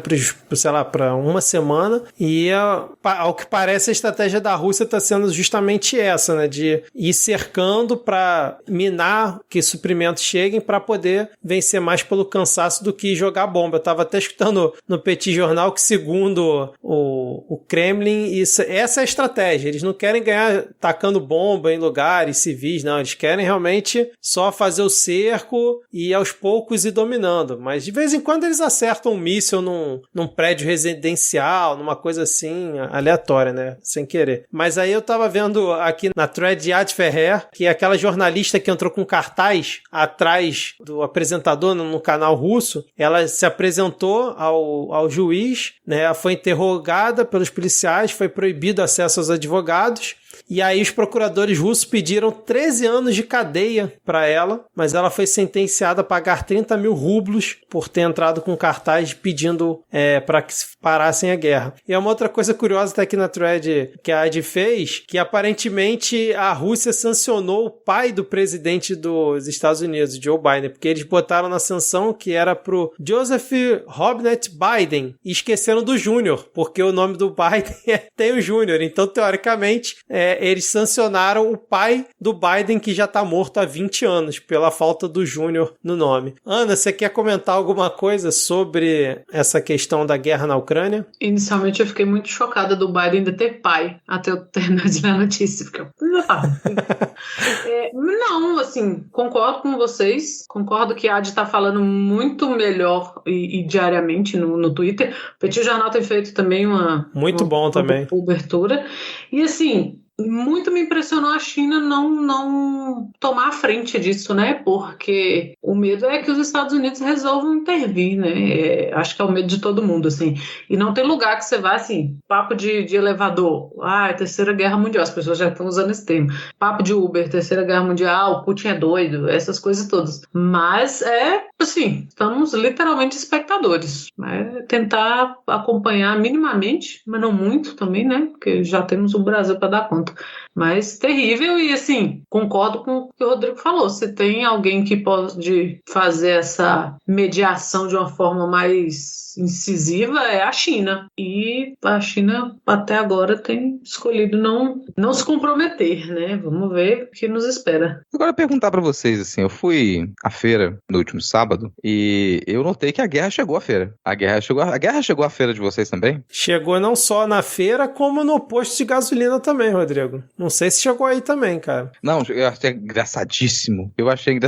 Porque, eu não tenho carro, né, gente? Eu pego o ônibus e a passagem já leva uma parte do orçamento ali, né? Já leva uma parte do orçamento, já tá super alta, mas eu ainda acho engraçado eu passar no posto, antes de eu perceber que era no dia seguinte que ia aumentar o preço da gasolina, uma fila interminável em todos os postos de gasolina. E a graça pra mim é que muitos daqueles postos eram os postos que estampavam faixas gigantescas contra a Dilma e contra o PT, por conta do preço da gasolina, há alguns anos atrás, né? E agora eles estão passando por isso, assim. Então a gente teve aumento do preço da gasolina, do diesel e do gás. Não é só por conta da guerra, mas um dos grandes motivos é porque você teve um aumento do preço do barril de petróleo mundialmente, e a Petrobras já faz algum tempo, ela estabelece os seus preços de acordo com o mercado internacional, que é uma coisa que não acontecia antes. Então você pega às vezes o preço da gasolina e vai fazer alguns comparativos, teve muito comparativo em página bolsonarista de não, a gasolina no Brasil ela é barata comparado com outros países. Só que a gente tem que fazer a comparação com o nosso mercado. Comparado com a Noruega, né? Você vai pegar aqui no Brasil, Hong Kong. Na época da Dilma, eu vou jogar aqui de cabeça, gente. Mas hoje o preço do barril de petróleo tá o quê? $120? Não, agora acho que caiu abaixo de 100 hoje. Mas chegou a bater 130, né? 140 quase. Durante o período em que você tinha gasolina a $2,50 aqui no Brasil, $2,49, o preço do barril do petróleo chegou a bater $147 em uma crise do petróleo na época. E a gasolina, a gente segurava a gasolina aqui a R$2,50, mais ou menos, porque não seguia a política de preço internacional. Você estabeleceu a regra de seguir a política de preço internacional para a Petrobras, é isso que vai acontecer. Então, em comparativo, a nossa gasolina ela já foi muito mais barata e a gente tem como sustentar isso, sim. É uma grande mentira de economistas dizer que a gente não tem como sustentar isso. Não é benéfico para a Petrobras, não é benéfico para a gente, não é benéfico para a economia, para ninguém. A gente manter a política atrelada, a política de preço do combustível aqui no Brasil atrelada ao preço internacional, ao mercado internacional. E é isso que se observa. Agora, é engraçado que a gente não está tendo uma greve geral dos caminhoneiros por conta do aumento do diesel, a gente não está tendo... Bom, fazer carreata agora ia ser complicado, né, gente? Mas cadê as faixas de aumentou o preço da gasolina? Cadê minha gasolina a R$1,99? Não tá. aqui. E a gente teve uma escalada de preços nesses últimos 3 anos absurda. Em parte, sim, por conta da pandemia, sim. Agora, em parte, por conta da guerra, também. Mas é uma política econômica do Brasil que ela é vexaminosa. A gente hoje tem uma política do Brasil que ela é pró-mercado, contra consumidor, contra a população pobre, a favor dos mais ricos. Isso é nítido. Então, quem sofre mais com aumento no preço desse, você vai pensar, é quem tem carro? Eu fiz essa piada agora, não tenho carro, tô achando engraçado. Mas antes eu puxei a feira. Porque qualquer aumento do combustível vai afetar tudo que eu compro. Então eu vou à feira, óbvio que o preço dos alimentos vai estar mais caro, porque o pessoal precisa pagar combustível para trazer os alimentos até a feira. É claro que isso vai estar mais caro nos supermercados, porque se aumentou o combustível, se aumentou o transporte de tudo. Inclusive, pensar em itens processados, nossa, mas peraí, eu tô falando dos alimentos básicos da feira, itens processados também, tudo precisa ser transportado. Então você aumentou o combustível, você aumentou tudo. Não estranhe que você acelera muito a inflação por conta disso. Falta de planejamento. Então, a gente não tem planejamento nenhum para conter o aumento de preços no Brasil. É isso que o neoliberalismo propõe, que você deixe tudo solto, vamos ver o que rola, o Estado ele não interfere em nada, a não ser que uma empresa ela precise de subsídio, aí o Estado dá. Aí ele pode interferir, do contrário ele não pode interferir. Então na hora que alguém vier defender neoliberalismo para você, vier defender liberalismo econômico, essa é a explicação básica. Você quer viver num Estado ultraliberal economicamente? É você viver jogado ao vento. A economia, o Estado te joga ao vento e você fica lá solto. O que quiserem cobrar de você, cobra. Não tem dinheiro, passa fome. Ou coloca o seu iPhone na panela. Você vai fazer sopa de iPhone, porque aparentemente cada brasileiro tem 2 iPhones. Então você pode fazer sopa de iPhone. Quem nunca, né, cara? Assim, vai lá, esquenta uma água com sua sopa de pedra, é coisa do passado. Pedra é cara. iPhone é barato. Faz sopa de iPhone. Mas se você esquentar a água, não se esqueça que o gás aumentou também, como você disse. E a gente não pode esquecer que, assim, né, é muito sério esse aumento do gás, porque a gente teve um aumento imediato dos casos de queimaduras e de acidentes domésticos com fumaça e com queimadura, porque as pessoas não têm dinheiro para comprar o gás, elas estão usando de forma muito precária querosene e madeira para fazer fogo, e isso é automaticamente uma catástrofe. Então você tem crianças, donas de casas queimadas, e aí você pressiona, né, o sistema de saúde, você desfalca aquela família, porque se a mãe de família está queimada, isso quando não tem caso de morte, né? Então essa política de preço da Petrobras é criminoso, assim, é um dos motivos pelo qual eu nunca admiti e não admito brincadeiras do tipo Volta Temer, porque foi ele que fez isso. Então não é assim, não é porque eu não tenho, como o Rodrigo bem disse, não é porque eu não tenho carro que eu não estou sendo afetado, a gente está sendo afetado por todos os lados, e quanto mais descoberto você está socialmente, mais você é afetado por tudo isso. Então não adianta influencer na internet entregar cesta básica para morador de rua, porque o que caralhos você quer que ele faça com um saco de arroz, o cara que mora na rua, e de arroz cru, né, um saco fechado, e, cara, é seríssimo, assim, você aumenta, tem as piadas do Rodrigo Hilbert, vai ensinar a fazer gasolina, mas tem a galera colocando óleo de cozinha em tanque de carro, né? Então, assim, não é hora de gambiarra e, infelizmente, muita gente fica sem saída nessa hora. Inclusive o pessoal tava falando, né? Tem distribuidora de gás que tá parcelando o gás que você precisa comprar todo mês em 10 vezes. Então, assim, é esse o nível do absurdo, né, cara? E, recentemente, foi essa semana, né? O Bolsonaro sancionou aquele projeto que passou no Congresso, né? Pra deixar padronizado o ICMS, foi sancionado, e aí ele, inclusive, reclamou, né? Porque a Petrobras deu aumento de 90 centavos, né? Em média, e no dia seguinte ele sancionou o projeto, que se a Petrobras tivesse esperado, esse aumento teria sido só de 30 centavos, e aí agora ele quer ver os 60 centavos diminuir na bomba. Mas eu acho engraçado que ele fala de uma forma da Petrobras como se a Petrobras fosse uma entidade divina que o governo brasileiro não tem qualquer poder sobre ele, que não foi ele, por exemplo, que colocou o presidente da Petrobras lá. Ele fala realmente como se a Petrobras fosse algo completamente, uma autonomia 100% do governo brasileiro. E é justamente por conta disso e da porcaria da paridade de preço que a gente está na situação que está agora, né, cara? Então, infelizmente, não veremos protestos, não veremos adesivos do Bolsonaro em posições constrangedoras, como fizeram na época com a Dilma, porque, no fim das contas, a galera que bancou a situação chegar no atual momento, né, não vai querer dar o braço a torcer, né, e bancar o contrário agora para protestar contra o Bolsonaro. Infelizmente, é a realidade que a gente tá. Não tem muito... Acho que eu não vejo muito pra onde correr, apesar que eu acredito que o Bolsonaro, até a eleição, ele vai acabar interferindo diretamente na Petrobras por motivos eleitoreiros. Eu acho que ele não vai ter saída se continuar nessa escalada, principalmente se a guerra continuar durando mais tempo. Eu também acho, e eu acho que ele ainda vai usar... O Guedes vai arrancar os cabelos, com certeza, porque se o Bolsonaro é maquiavélico, o Guedes é muito pior, porque o Guedes quer mesmo ver o brasileiro chupando gelo. Pro Guedes ainda tem metade da população comendo, esse é o raciocínio dele. Não é que tem metade passando fome, é que ainda tem metade comendo, e ele quer ver a galera chupando gelo. E eu acho que o Bolsonaro se mete a fazer algum tipo de intervenção na Petrobras com a desculpa de que é melhor ele do que o Lula, porque o Lula já disse abertamente que vai fazer, né? Então, assim, os acionistas mal podem esperar por isso, né? Porque dinheiro eles não podem perder. Infelizmente, a gente não vai poder chupar gelo, porque a energia elétrica tá cara, tá muito cara a energia elétrica, e, se não me engano, saiu hoje que a Agência Nacional de Energia ela teve que pegar um empréstimo nessa última crise energética, porque as nossas usinas termoelétricas não deram conta. Então teve que pegar um empréstimo para poder suprir o que faltava de energia, e a gente vai pagar. A partir do ano que vem, esse empréstimo ele vai para a conta de energia do brasileiro. Nada de gelo.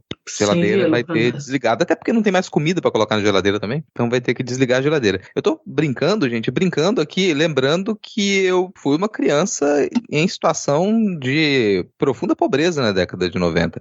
Então a gente colocava 2 tijolinhos e fazia o fogãozinho de lenha improvisado no quintal pra poder cozinhar, porque não tinha gás. A política estatal de auxílio gás, ela foi uma revolução para a alimentação na minha família e de diversas famílias na mesma situação que era a minha nos anos 90. No final dos anos 90 ali. Então a gente ter gás para cozinhar foi uma coisa. Uma política estatal de auxílio como Bolsa Família foi a revolução maior ainda. Agora, qualquer intervenção estatal que ela seja pró-população, eu concordo com o Vitor, ela vai vir no sentido eleitoreiro e ela vai ser parcial e temporária. E eu acho muito difícil que o Bolsonaro ele consiga estabelecer uma política de intervenção na Petrobras que ela seja parcial e temporária. Isso é grande demais. Ou você faz uma mudança que ela vai durar por anos, como foi essa paridade de preços e que ela é muito difícil de cair, ou você vai fracassar. Você não vai conseguir transformar, não vai conseguir mediatizar aquilo ali. No máximo ele pode falar, tentei, e não conseguiu. E mesmo que você estabelecesse isso agora, o estrago que foi feito com a paridade de preços, ela é tamanha que você não consegue desfazer isso de uma hora para outra, só para uma campanha eleitoral. Não consegue. Eu acho que a estratégia dele vai ser mais culpar os outros. Vai continuar culpando os outros. Nunca vai ser culpa dele. Ele tá tentando, mas não dá certo e é culpa dos demais. Isso pode surtir algum efeito.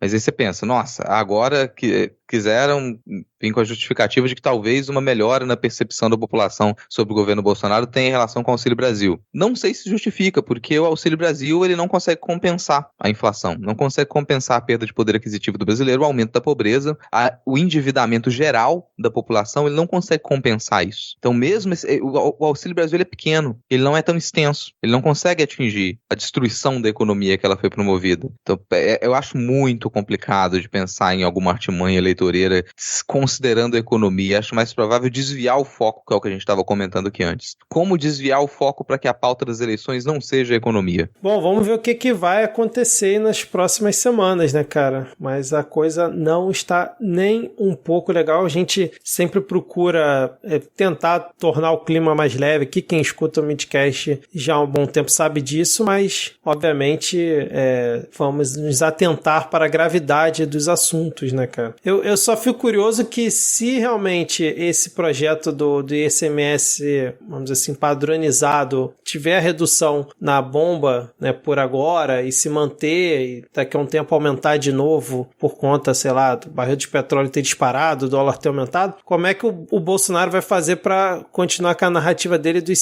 do ICMS, já que agora está padronizado do jeito que ele queria, via lei e tudo mais, né? Mas vamos ver, porque dele a gente pode esperar sempre qualquer coisa ruim, né? Mas vamos seguir agora falando sobre eleições 2022. Vamos fechar o nosso episódio falando sobre eleições 2022. Temos algumas pequenas novidades, mas acho que é uma que foi impactante, porque conversa com o assunto que a gente debateu na semana passada, que foi o Lulaverso, porque o que aconteceu? O WhatsApp suspendeu contas ligadas ao PT e restringiu grupos de apoio a Lula justamente na esteira dessa questão do Lulaverso, porque esses números estariam fazendo impulsionamento de conteúdo de forma irregular, segundo a plataforma. E aí eu queria saber de vocês se isso vai ser... O que vocês acham? Se vai ser uma tônica daqui até a eleição, tanto para a parte de apoio ao Lula, quanto de apoio ao Bolsonaro, ou se vão utilizar o que não foi feito em 2018 justamente para minar o máximo possível qualquer candidatura de esquerda, aí, Lula ou qualquer outro candidato, justamente para tentar blindar Bolsonaro no terreno onde ele já está muito à frente dos outros, né? Porque foi muito rápido que o WhatsApp fez. Eu achei, no mínimo, curioso, né, cara? Mas a direita pode qualquer coisa, né? A esquerda aí já é difícil. Eu acho que vai ser essa tônica, eu acho que vai ficar muito mais óbvio daqui para outubro, esse tipo de derrubada de página, diminuir acesso, tirar a conta do ar, essas coisas. Vai acontecer, não só, né, no WhatsApp, mas todo esse grupo aí do Facebook. E eu acho que a esquerda, e principalmente o PT, tem que se preparar, porque vai rolar. Isso vai rolar, não vai ser agora, e não adianta sentar aí, poxa, olha o que fizeram, né? Tem que, não sei como, mas isso tem que ser contornado. Porque os grupos bolsonaristas vão continuar da forma como estão, desde as células neonazistas que tomaram conta de Facebook e de redes sociais vão continuar como estão. Então, mas, né, o pau que bate em Chico não bate em Francisco. Não, eu concordo. E pra mim é já muito explícito que essas grandes plataformas, incluso Twitter, YouTube, Facebook, Instagram, WhatsApp, deliberadamente eles permitem a propagação de discurso de ódio e desinformação para a direita. É deliberado. Bom, esse é um exemplo de que não é tão complicado você encontrar alguns impulsionamentos ilegais e bloquear contas e fechar páginas, fechar grupos. Não é complicado. Assim como não foi nada complicado para o Twitter criar um mecanismo que automaticamente sinaliza para você que a mídia que compartilhou uma notícia é uma mídia russa. Olha que isso é uma coisa muito mais complexa do que você impedir a proliferação de bots de direita. Muito mais complexo. Muito mais complexo do que você diminuir o alcance de discurso de ódio. É muito mais complexo. Isso foi feito do dia para a noite. Você conseguiu estabelecer um mecanismo dentro da plataforma que faz isso de modo automático. Não cola mais você dizer que não tem controle. São as empresas que têm que ser responsabilizadas sobre isso. Então a gente discute muito, a gente falou sobre isso na CPMI das fake news. Quando a gente falou da CPMI das fake news, a gente comentou que, bom, você se preocupa muito em descobrir qual é a estrutura da milícia digital quando você tem todas essas informações já organizadas pelas empresas. Quem tem que ser responsabilizado por isso é a empresa. Se um crime acontece dentro da sua empresa, quem é responsável? Quem tem que responder? Pensa em qualquer empresa em que você trabalha. Se acontece algum crime dentro da empresa em que você trabalha, você simplesmente não vai investigar a empresa, não vai cobrar que ela faça nada? Exatamente, cara. E aí a assessoria do PT disse que não há qualquer tipo de automação ou violação de norma, e segundo eles o desligamento das contas teria acontecido devido a uma reação automática do sistema do WhatsApp diante do aumento do tráfego de mensagens. Eu confesso que eu quero muito acreditar nessa teoria, né? Eu vou bancar a poliana aqui e vou acreditar que foi realmente alguma coisa pontual e que isso não vai ser a tônica daqui pra frente, mas vamos ver o que vai acontecer, né, cara? O histórico não é favorável, a gente já sabe muito bem como vocês comentaram. Seguindo aqui na nossa pauta, temos aqui Datena aceitou o convite de Rodrigo Garcia do PSDB, que vai ser o candidato do PSDB em São Paulo, para vir para concorrer ao Senado, justamente ali pelo PSDB. Semana passada tinham comentado que já estava quase certo ele ser o vice do Ciro, na chapa do Ciro, e agora vem essa notícia de que ele vai se candidatar ao Senado e com grandes chances de ganhar, eu diria. O que vocês acham? Eu acho que ele é um fortíssimo candidato a ganhar essa vaga. Puta merda, é a cara do brasileiro, né? Eu não tenho dúvida que ele vai. Eu duvidei essa história do Ciro aí, imaginei que o Datena não ia querer, mas uma vaguinha no Senado, 8 anos, é a cara do brasileiro, com folga, infelizmente. Pra mim também ele já ganhou, assim. Ele já ganhou, e isso pra mim diz muito do PSDB agora também. Bom, não que a gente pudesse falar alguma coisa em defesa do PSDB, principalmente em São Paulo. Não tem o que se falar, né? Vamos ficar com esse sofrimento. Mas o PSDB é um partido que ele se esfacelou e ele vai tentar se reconstruir, vai continuar a tentar se reconstruir agora com uma nova cara, uma nova missão. Uma nova cara horrorosa, né? Lembrando, Um monstrengo. lembrando que a cadeira que vai ser renovada agora esse ano é a do José Serra, que é do PSDB. Provavelmente ele não deve se candidatar à reeleição, porque está com problema de saúde, ficou afastado, não sei nem se ainda está afastado, né? Então, assim, a cadeira atualmente é do PSDB, e o Datena vindo pelo PSDB, né, junto ali com a chapa do Rodrigo Garcia, se a chance dele eu já achava grande fora, num outro partido qualquer, pelo PSDB, então, é gigante. Eu não sei quais são os outros nomes que estão cogitando para o Senado por São Paulo, talvez Ricardo Salles, alguma coisa assim, mas o Datena acho que vai ser imbatível se vier pelo PSDB mesmo, cara. Bom, vamos seguir então aqui com mais pesquisas. Rodrigo gosta muito das pesquisas eleitorais, né? A gente já falou várias vezes sobre as pesquisas, tem muito chão ainda pela frente, tá? Mas a gente repercute porque a gente tenta mostrar o cenário ali ao longo do tempo. A gente teve a pesquisa IPESP, que mostrou que o Lula manteve 15 pontos de vantagem em relação ao Bolsonaro ainda no primeiro turno, né? Porque o Bolsonaro teria 28%, o Lula 43%, o Bolsonaro subiu um pouquinho e o Lula manteve no patamar que ele já estava. E aí, o que foi já nesse histórico, né? A distância entre os dois é a menor desde as pesquisas do IPESP, desde setembro do ano passado. E o Ciro Gomes e o Moro aparecem empatados em terceiro com 8%, João Dória vem com 3%, André Janones, Tebet e Eduardo Leite aparecem com 1%. A pesquisa fez 1.000 entrevistas em todo o país entre os dias 7 e 9 de março. E foi só pesquisa estimulada. E a gente teve também uma pesquisa que aí sim, a IPESP a gente já vem falando já há mais tempo, mas agora uma pesquisa do Instituto GERP, que não tem ideia de onde surgiu isso. Parece que é um instituto aqui do Rio de Janeiro, que ela ouviu... Niterói? Ouviu 2.095 pessoas por telefone em 150 municípios, e nessa pesquisa apresenta o Lula em primeiro com 38, Bolsonaro em segundo com 31, aí depois vem Sérgio Moro com 7, Ciro Gomes com 5, Dória, André Janones e por aí vai. As últimas pesquisas têm mostrado um certo crescimento do Bolsonaro. Vocês continuam acreditando nisso? Não dá ainda para confiar em pesquisa? Mantém o que a gente já falou antes? Cara, eu vou insistir num ponto que eu sempre bato aqui. A gente tem que pensar metodologias de pesquisa que elas sejam adequadas ao cenário. A gente trabalhar com metodologias que elas são tradicionais e que talvez elas não funcionem é um erro. Nesse caso, por exemplo, anunciar uma pesquisa dessa como do GERP aí, tem que ser dito, dentre pessoas que atendem telefone, o Bolsonaro, ele marcou 31%. E parece piada, gente, mas não é piada. Quando a gente faz a pesquisa, a gente considera diversos cortes. Então, o Vitor falou, o Instituto, ele entrevistou pessoas espalhadas pelo Brasil. Aí você especifica, ele falou com pessoas por telefone, pessoas que atendem telefone, espalhada por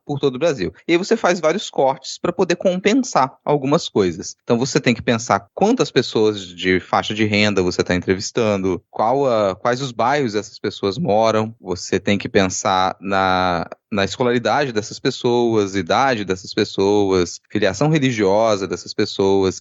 Você pega vários dados para poder fazer esse cruzamento e aí sim você ter uma perspectiva de confiabilidade daqueles números. O problema, para mim, em algumas dessas pesquisas, é desconsiderar alguns aspectos que hoje, e não é de hoje, já de vários anos, eles deveriam entrar na conta. Não é só mais a faixa de renda, a escolaridade, a religiosidade, o local de moradia, e você espalhar isso, a faixa etária, não. Você tem que considerar opiniões, concepções um pouco mais abstratas, porque senão você vai viciar o seu resultado. Principalmente quando a gente tem um cenário político que ele trabalha com diversas polarizações. Então não é só a polarização esquerda-direita, que muitas vezes a gente fala, a polarização petistas-bolsonaristas, não. A gente tem diversas polarizações ali dentro. São vários pontos que eles entram em conflito e que eles têm que ser considerados. Parece piada, mas não é. Você precisaria, por exemplo, saber, existe algum corte específico para pessoas que respondem perguntas pelo telefone? É uma pergunta, eu não tenho a resposta para ela, mas talvez exista um corte. Talvez você tenha perfis de pessoas que atendem o telefone e isso direcione resultados de pesquisa. É possível. É a mesma coisa que vale quando você faz perguntas que elas são de cunho moral, por exemplo. Faz perguntas que elas são de cunho moral, você precisa saber que público que está respondendo aquilo. E essas pesquisas elas não trazem normalmente esse tipo de resposta. Então eu não confio. E eu acho muito significativo que a grande maioria das pesquisas que elas são feitas estritamente por telefone, elas demonstrem um número maior em prol de pensamentos de direita e pensamentos bolsonaristas. É só um chute? É só um chute, mas também é uma dúvida, porque eu acho provável que você tenha perfis a serem estudados para pessoas que respondem pesquisas por telefone, para pessoas que respondem pesquisa por e-mail. Bom, numa boa, isso é uma coisa que a gente explica para aluno quando vai fazer pesquisa na graduação. Você vai criar um formulário, você vai fazer isso pelo Google Forms e você vai distribuir essa pesquisa por e-mail, você já está fazendo um corte, porque você vai considerar as respostas de pessoas que elas vão aceitar responder esse formulário, que tem condição de fazer isso e que vão aceitar fazer isso pelo e-mail. E você está tirando dessa conta todas as pessoas que elas, por alguma razão, que você nunca vai saber, não fazem isso. Não respondem a pesquisa assim. Eu não gosto desse tipo de método que é utilizado agora para as pesquisas. Não confio muito, mas acho que sim, que a gente tem que ficar atento num crescimento dos números da pró-Bolsonaro, porque a campanha dele nunca parou e ela tem se intensificado nesses últimos meses. Aquele tipo de declaração de que até julho eles vão ultrapassar o Lula. Acho que sim que a gente tem que considerar, porque significa que a pesquisa que a campanha está mobilizada, e a campanha do PT, ela é de um tipo completamente diferente e aparentemente ela só está engatilhando algumas coisas agora, nesses últimos meses, nessas últimas semanas. Vamos ver se isso vai surtir resultado ou não, mas eu fico muito receoso e gostaria que quando as pessoas observassem as pesquisas, procurassem qual o instituto que fez aquela pesquisa, como que foram feitas as entrevistas, observe qual o método que foi aplicado, quais as perguntas que foram feitas, se existem outras informações ali nos resultados que apresentam para vocês, se o crescimento do Bolsonaro foi dentre qual perfil de pessoas, foi dentre pessoas de qual faixa etária, foi dentre pessoas de qual designação religiosa, foi dentre pessoas com qual escolaridade, em qual localização, tudo isso para mim conta. E conta, inclusive, se a pesquisa é, como o Vitor falou, é voto estimulado ou é espontâneo, né? Na mesma pesquisa, às vezes, quando a pesquisa te dá as duas, porque a pesquisa, o Instituto de Pesquisa, ele tem que fazer isso, ele tem que te dizer o método, ele tem que te dizer quem respondeu e tal. E quando você tem isso de forma clara, você geralmente tem dois recortes, e o voto estimulado e o voto espontâneo, geralmente eles têm uma diferença significativa aí, que é a diferença de quê? De você perguntar para o cara, o senhor votaria em candidato X? E o cara fala sim ou não, ou em quem o senhor votaria no primeiro turno. E aí é um voto. Tanto que quando você tem voto espontâneo, você vê que, sei lá, Sérgio Moro, Rodrigo Janones, Simone Tebet, essa galera, eles têm um percentual muito mais baixo do que eles já têm, que estão abaixo da Selic aí também, mas essa diferença também se reflete em quem está em primeiro, segundo, terceiro lugar. Exatamente. Não, e foi uma pesquisa que saiu, tipo assim, numa coluna da revista Veja, não saiu mais em nenhum lugar. Obscuro. Instituto GERP, que nunca ninguém tinha ouvido falar. Então quem coisa pagou muito isso? Por quê? Nossa. Exatamente, cara. Mas a gente aqui vai continuar repercutindo, porque até pra gente ter um padrão ao longo desse tempo, né? E aí saiu uma pesquisa encomendada pela TV Record para o governo do estado do Rio de Janeiro, e Marcelo Freixo aparece tecnicamente empatado em primeiro lugar com Cláudio Castro, o atual desgovernador do Rio de Janeiro, né? Freixo tem aí 24% das intenções de voto, Cláudio Castro 23%, Cláudio Castro que provavelmente vai ser o candidato apoiado pelo Bolsonaro. Em terceiro está o Rodrigo Neves, do PDT, para quem não conhece, ele já foi 2 vezes prefeito da cidade de Niterói, ele tem 11%, vem seguido pelo Felipe Santa Cruz, né, que era o ex-presidente da OAB, que é apoiado pelo Eduardo Paes, e ele tem 2%, junto com o André Siciliano do PT, também com 2%, mas o André Siciliano já afirmou que vai abrir mão da candidatura. E aí, num eventual segundo turno, Cláudio Castro teria 32%, Freixo 30%, e 29% disseram que anulariam ou votariam em branco. Eu achei esse número bem expressivo, né? Um número bem grande, né? Então, assim, é um terreno ainda bastante amplo, segundo essa pesquisa, para tanto Cláudio Castro quanto o Freixo crescerem, mas tudo indica que, pelo menos aqui no Rio, deve ficar a briga entre os dois, deve ter aí um segundo turno, eventual segundo turno, mas vai ser muito, muito, muito difícil para o Freixo conseguir vencer esse pleito.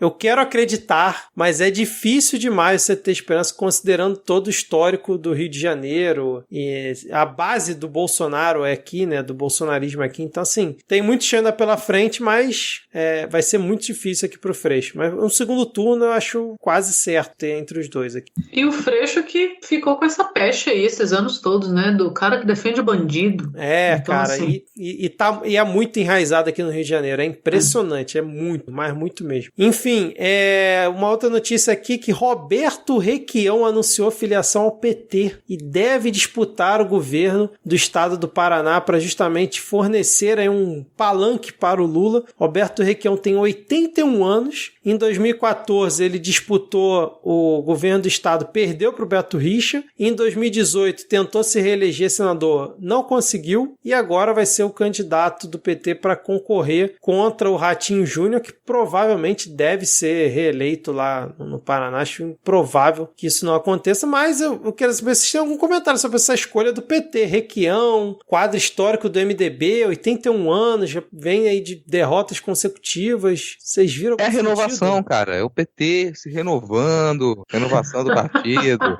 É a ala jovem do PT, cara.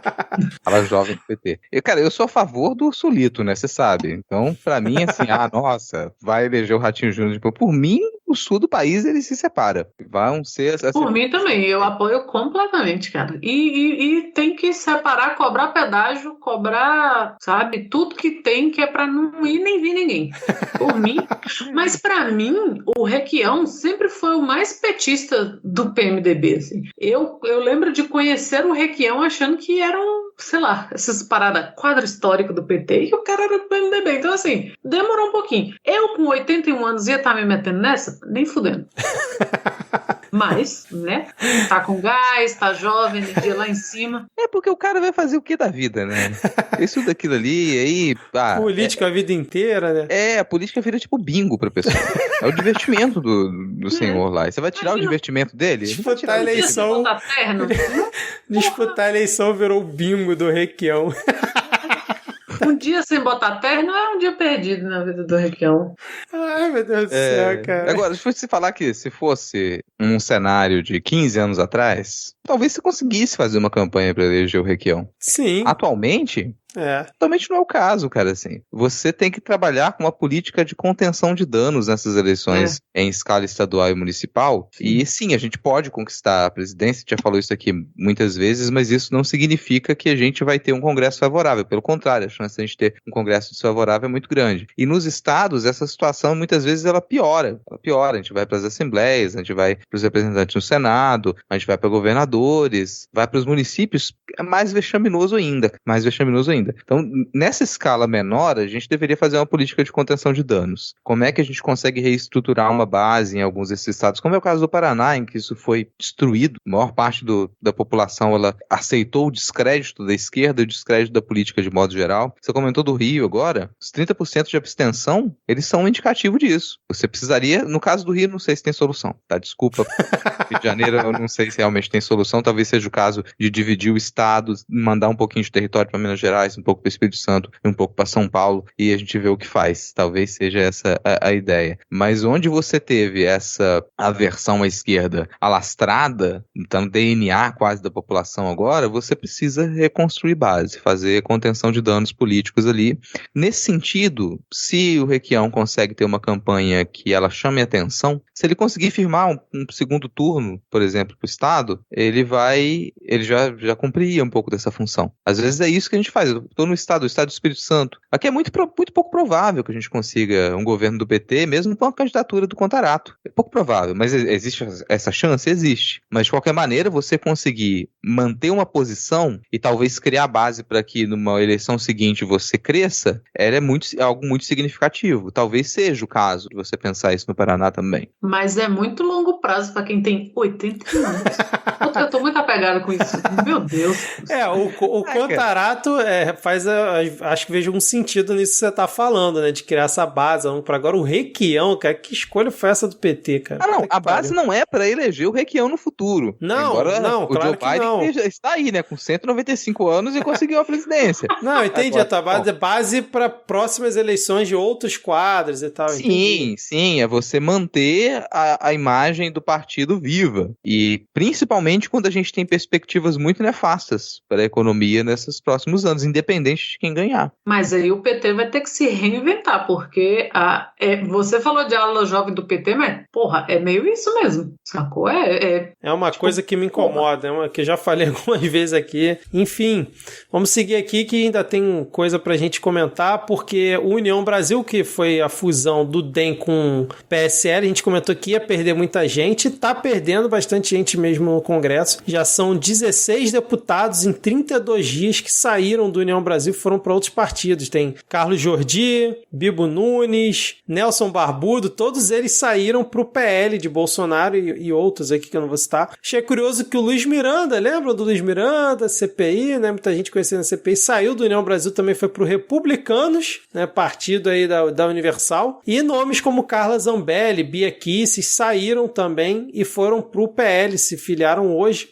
Mas aí, além dessa situação, Rodrigo e Ana, do encolhimento do União Brasil em tão pouco tempo, a gente teve um vídeo vergonhoso da Carla Zambelli anunciando a filiação dela. Aí é redundância, né, cara? Sim, é verdade. Onde ela lança o vídeo com diversas outras personalidades, em que o lema, Rodrigo, é lealdade acima de tudo, e várias pessoas falando, dentre elas o cantor Netinho, o sucesso O Mila, Mil e Uma Noite Entre Eu e Você, alguma coisa desse tipo, e Maurício Souza, né, o ex-jogador de vôlei, que também se filiaram ao PL de Valdemar Costa Neto, estão nesse vídeo, e todos demonstrando uma grande lealdade, acima de tudo, ao presidente Jair Bolsonaro, mesmo estando no partido de Valdemar da Costa Neto. Algum comentário? Cara, vários.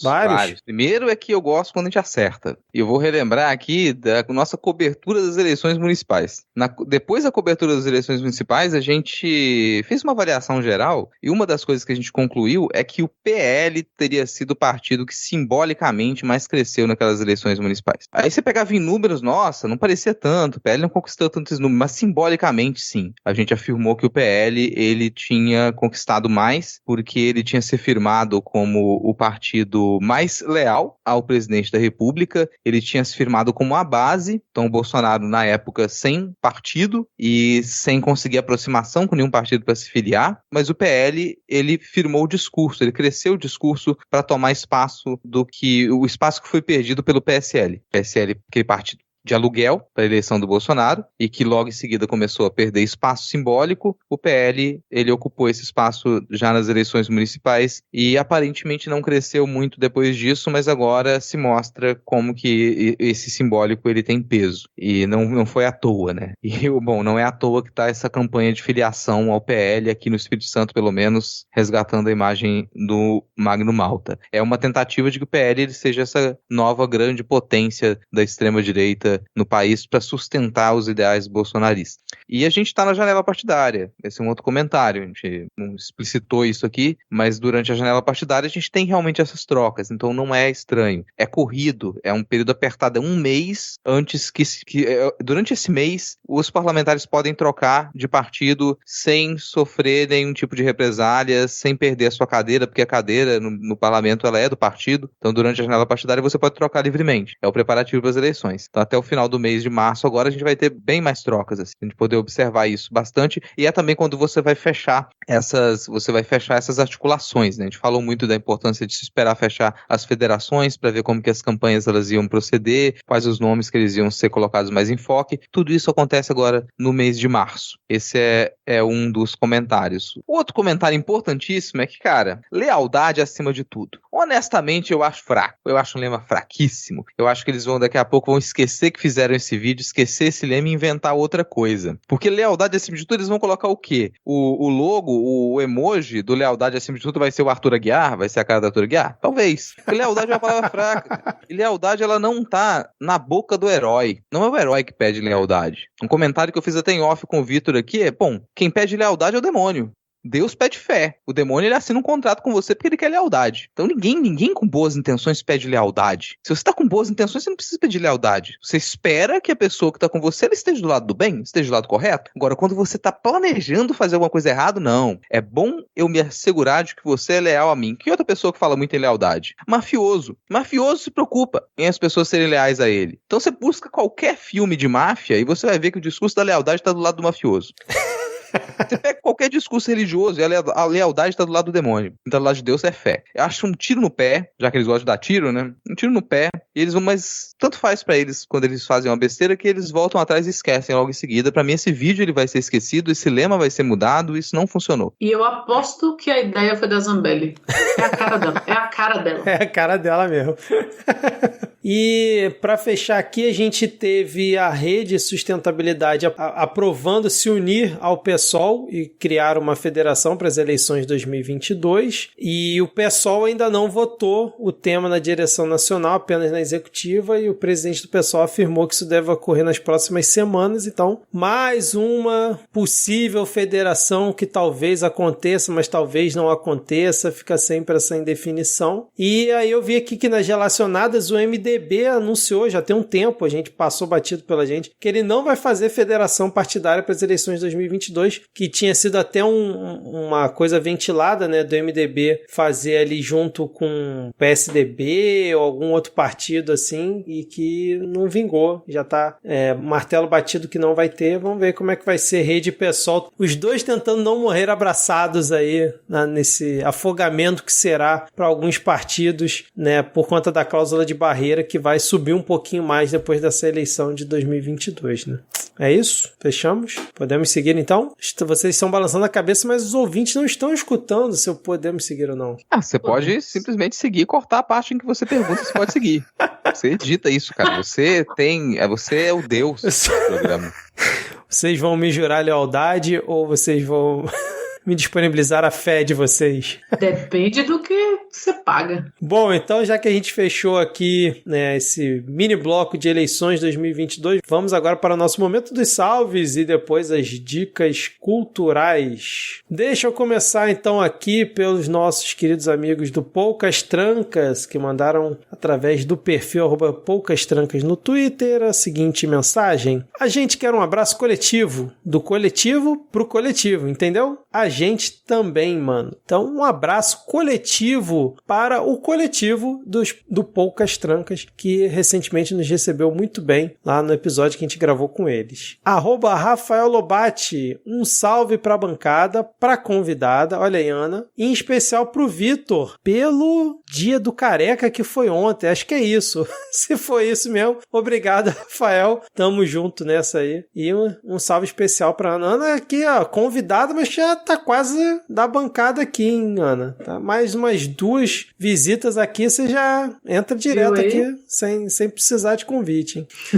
O Daniel CRF disse: um salve para toda a bancada do Adcast, parabéns a todos pelo belo trabalho e para a Ad pela cobertura da guerra da Ucrânia. Ad, um salve para você. Eu sei que você com certeza está escutando esse episódio. E o Ayaniel disse: opa, eu quero um salve e mandar salve para vocês, então, opa, um salve para você, Ayan. Eu vou continuar aqui com a Ruth da Pirambeira. Ruth da Pirambeira disse: um salve para toda a bancada por sempre alegrarem, palavra forte, a semana. Eu peço um salve também para a Ruth, a gata da foto. Então, a gata que tá na foto do perfil é a Ruth, que é jogadora de bingo nata e anti-Bolsonaro até quando dorme. Cada cocô que ela enterra na areia é um dia a menos desse governo. Então, salve aí pra gata anti-bolsonarista Ruth. @MEVF1977 disse: um salve para todos da bancada e para o grupo dos padrinhos de bolcheviques. Danilo FM disse: um salve para Dona Clair, minha mãe, que faz aniversário nessa sexta, dia 18. Bom, Danilo FM não pediu pra gente cantar, parabéns. E em respeito à sua mãe, em respeito à Dona Clair, a gente não vai cantar parabéns pra ela, porque seria uma ofensa, a não ser que você queira. Aí fica aqui, né? Vitor, o que você acha que a gente faz? Eu acho que a gente deve cantar. Falou aniversário no salve, a gente tem que cantar, cara. Dona Clair, desculpa. Dona Clair, desculpa pelo que a gente vai fazer aqui agora, mas vamos lá. 3, 2, 1. Parabéns, parabéns. Parabéns pra Parabéns. Na lavoura da amizade. Pra mãe do Danilo. Parabéns. Parabéns pra que é a mãe do Danilo. Desculpa, Dona Clair. Denis Almeida, nosso querido Denis Almeida, diz: quero pedir um salve pra Descriarte Pod. Descriarte Pod, que é de Ariel Machado. Ariel Machado que gravou com a gente um episódio ótimo que saiu essa semana lá no Não Pode Tocar, sobre a Semana de Arte Moderna de 22. Então ela gravou comigo e com o Denis. Então o Denis faz esse convite aqui também para quem quiser ouvir esse episódio, os 10 ouvintes aqui do Midcast quiserem lá escutar a gente falando um pouco sobre essa Semana de Arte Moderna de 22, que completou o centenário agora, em 2022. Por favor, sigam também o perfil do Não Pode Tocar, que é comandado pelo tio, e vão lá ganhar uns lambejos do Titi. E também sigam Descriarte Pod e assinem o feed Descriarte Pod. É um podcast que ele trabalha com obras de arte, fala sobre obras de arte, com descrição, com uma atenção toda especial ali para acessibilidade de obras de arte. Então, é um perfil que a gente sempre recomenda, sempre faz recomendação lá no Não Pode Tocar também. E Ariel é sempre bem-vindo para gravar com a gente. E, de repente, até um dia, ele grava aqui com a gente no Midcast. O Gilberto Sassi manda um beijo pro pessoal da Unidade Popular e do PCB, que todo mundo sabe que comunistas são povo de luta, além de serem os lindos. Então, beijo pro Partidão, 100 anos. E os 100 anos fakes do PCdoB, não falaremos a respeito. O Julian Catino pediu um salve pra bancada toda e um não salve pro Gentili, porque tivesse que defender um filme ruim dele, é foda. Eu pensei nisso também, tipo, caralho, né? O anti-salve aqui. O Alex Mello pediu um salve e um parabéns pra você, com um toque especial do podcast pra ele, Alexandre, e pra irmã Amanda. Eles fazem aniversário no mesmo dia, que é segunda que vem, mas não são gêmeos. Quais as chances, né? Porra! Realmente, quais as chances? Caraca!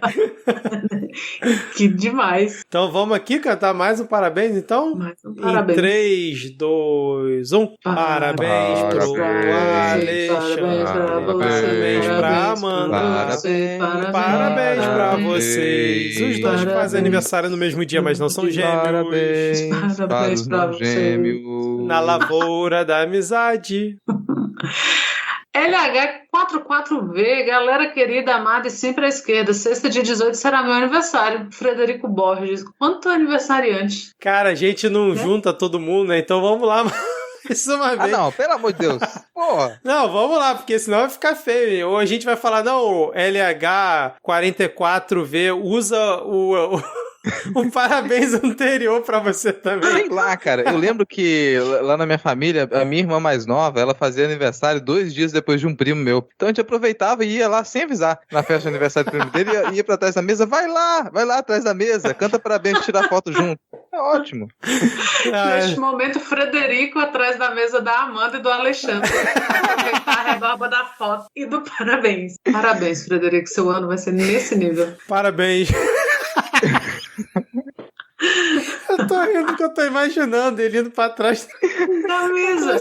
E levando uma lembrancinha, hein? Com certeza. Levando a lembrancinha com o nome da outra pessoa, é a melhor lembrança que você pode levar do seu aniversário, cara.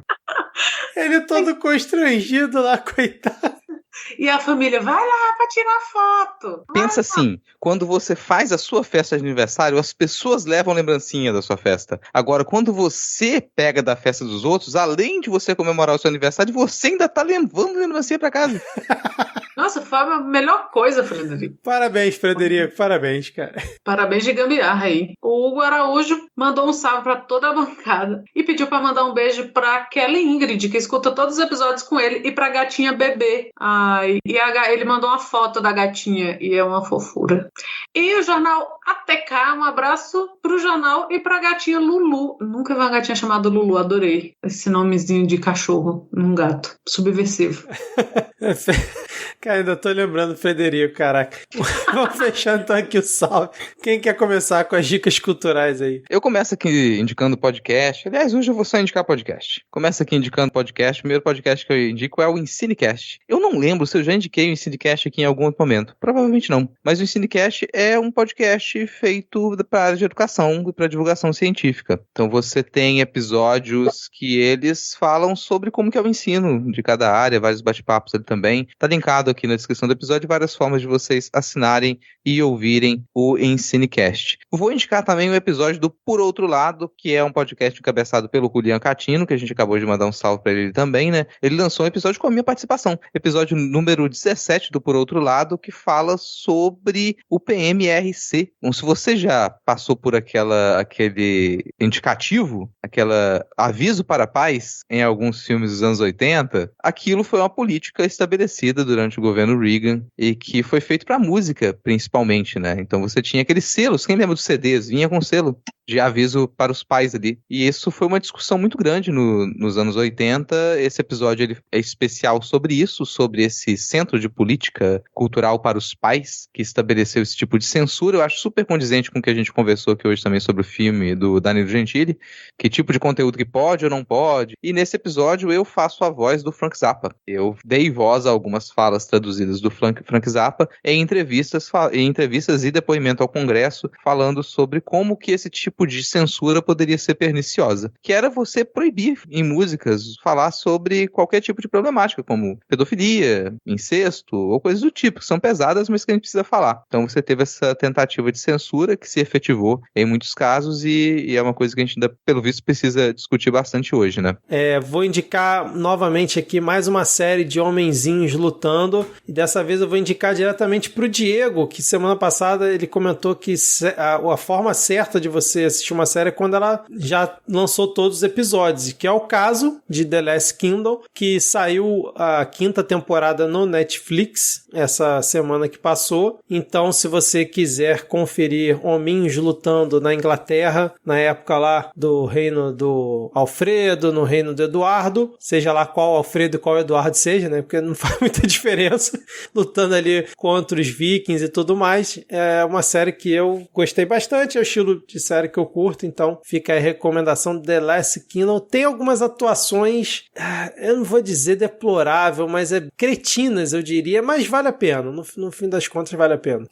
Eu tenho uma teoria sobre The Last Kingdom, eu nunca vi nada, eu só vejo a cara dele ali, mas é pra juntar gente bonita, só meio suja, assim, com a cara de suja, mas sim. Somente. Tem alguma indicação, Ana, hoje? Tenho. Eu quero indicar um conto, que é um conto da Ursula Le Guin, que tá de graça pela editora Morro Branco. Você consegue ler na página deles pelo projeto Cápsula, que é um projeto em que eles traduziram alguns contos. Aliás, todos os já publicados são maravilhosos, mas eu quero indicar esse especificamente, que chama Aqueles que Abandonaram Homelas, que é, cara, sem palavras, assim, é sem... Eu não sei nem falar, assim, é assim que eu indico esse conto sempre para as pessoas, é ficar gaguejando e falando assim, leia, aí a pessoa lê e vem gaguejar para mim, de tão maravilhoso. É imperdível, é um conto, é daqueles assim que você não espera o que vai acontecer e depois você não esquece, você fica sempre ali com aquilo, pensando sobre aquilo, e a Úrsula, né, merece muito ser lida, ser celebrada, apesar de não ter toda a sua obra traduzida para o Brasil, ela é simplesmente maravilhosa. Sensacional, muito bom. Então fechamos aqui mais esse episódio. A gente conseguiu falar por mais de 2 horas, só nós 3. Então, ouvinte, espero que você tenha curtido mais essa semana. Fique aí com a gente para as próximas. E, Ana, novamente, obrigado por ter aceitado participar dessa maratona aqui, que é o Midcast. E, como você mesmo falou, se você fala, pode me chamar, a gente vai chamar mesmo, hein? Ah, mas pode me chamar. Eu trouxe até o Grilo dessa vez, né? Que já se foi. Ele foi embora, né? É verdade. Só cansou. Ficou tarde, né, cara? É o Grilo, assim, quando o Grilo percebeu do que a gente tava falando... Somente ficou triste, desgraçamos a vida do Grilo, mas sempre um prazer, sempre, nossa, de novo rasgar cedo aqui pro Midcast, é sempre um prazer estar aqui. Vou fazer meu jabazinho também, porque... Verdade, esquecemos. Tô lá no Suposta Leitura, que é um podcast de literatura que eu faço com o Lucas Mota, que é escritor de ficção científica e fantasia. A gente já tem uns 3 anos que a gente faz o podcast, em que a gente dá a indicação do que a gente anda lendo, e a gente usa a literatura meio como desculpa para discutir, né, o que está acontecendo, porque a gente acredita que a arte é esse caminho aí para a gente entender o que está rolando. Então estamos lá, de 15 em 15 dias, nas quintas-feiras a gente lança episódio. E quando quiser, quando acontecer, estarei aqui novamente. Fica aí a ameaça. Excelente, só para fechar aqui o episódio, o Vini foi eliminado do BBB 22 com 55,87%. Valeu, Ana, valeu, Rodrigo, valeu, ouvintes, até a próxima semana. Tchau, tchau. Valeu, falou. Tchau.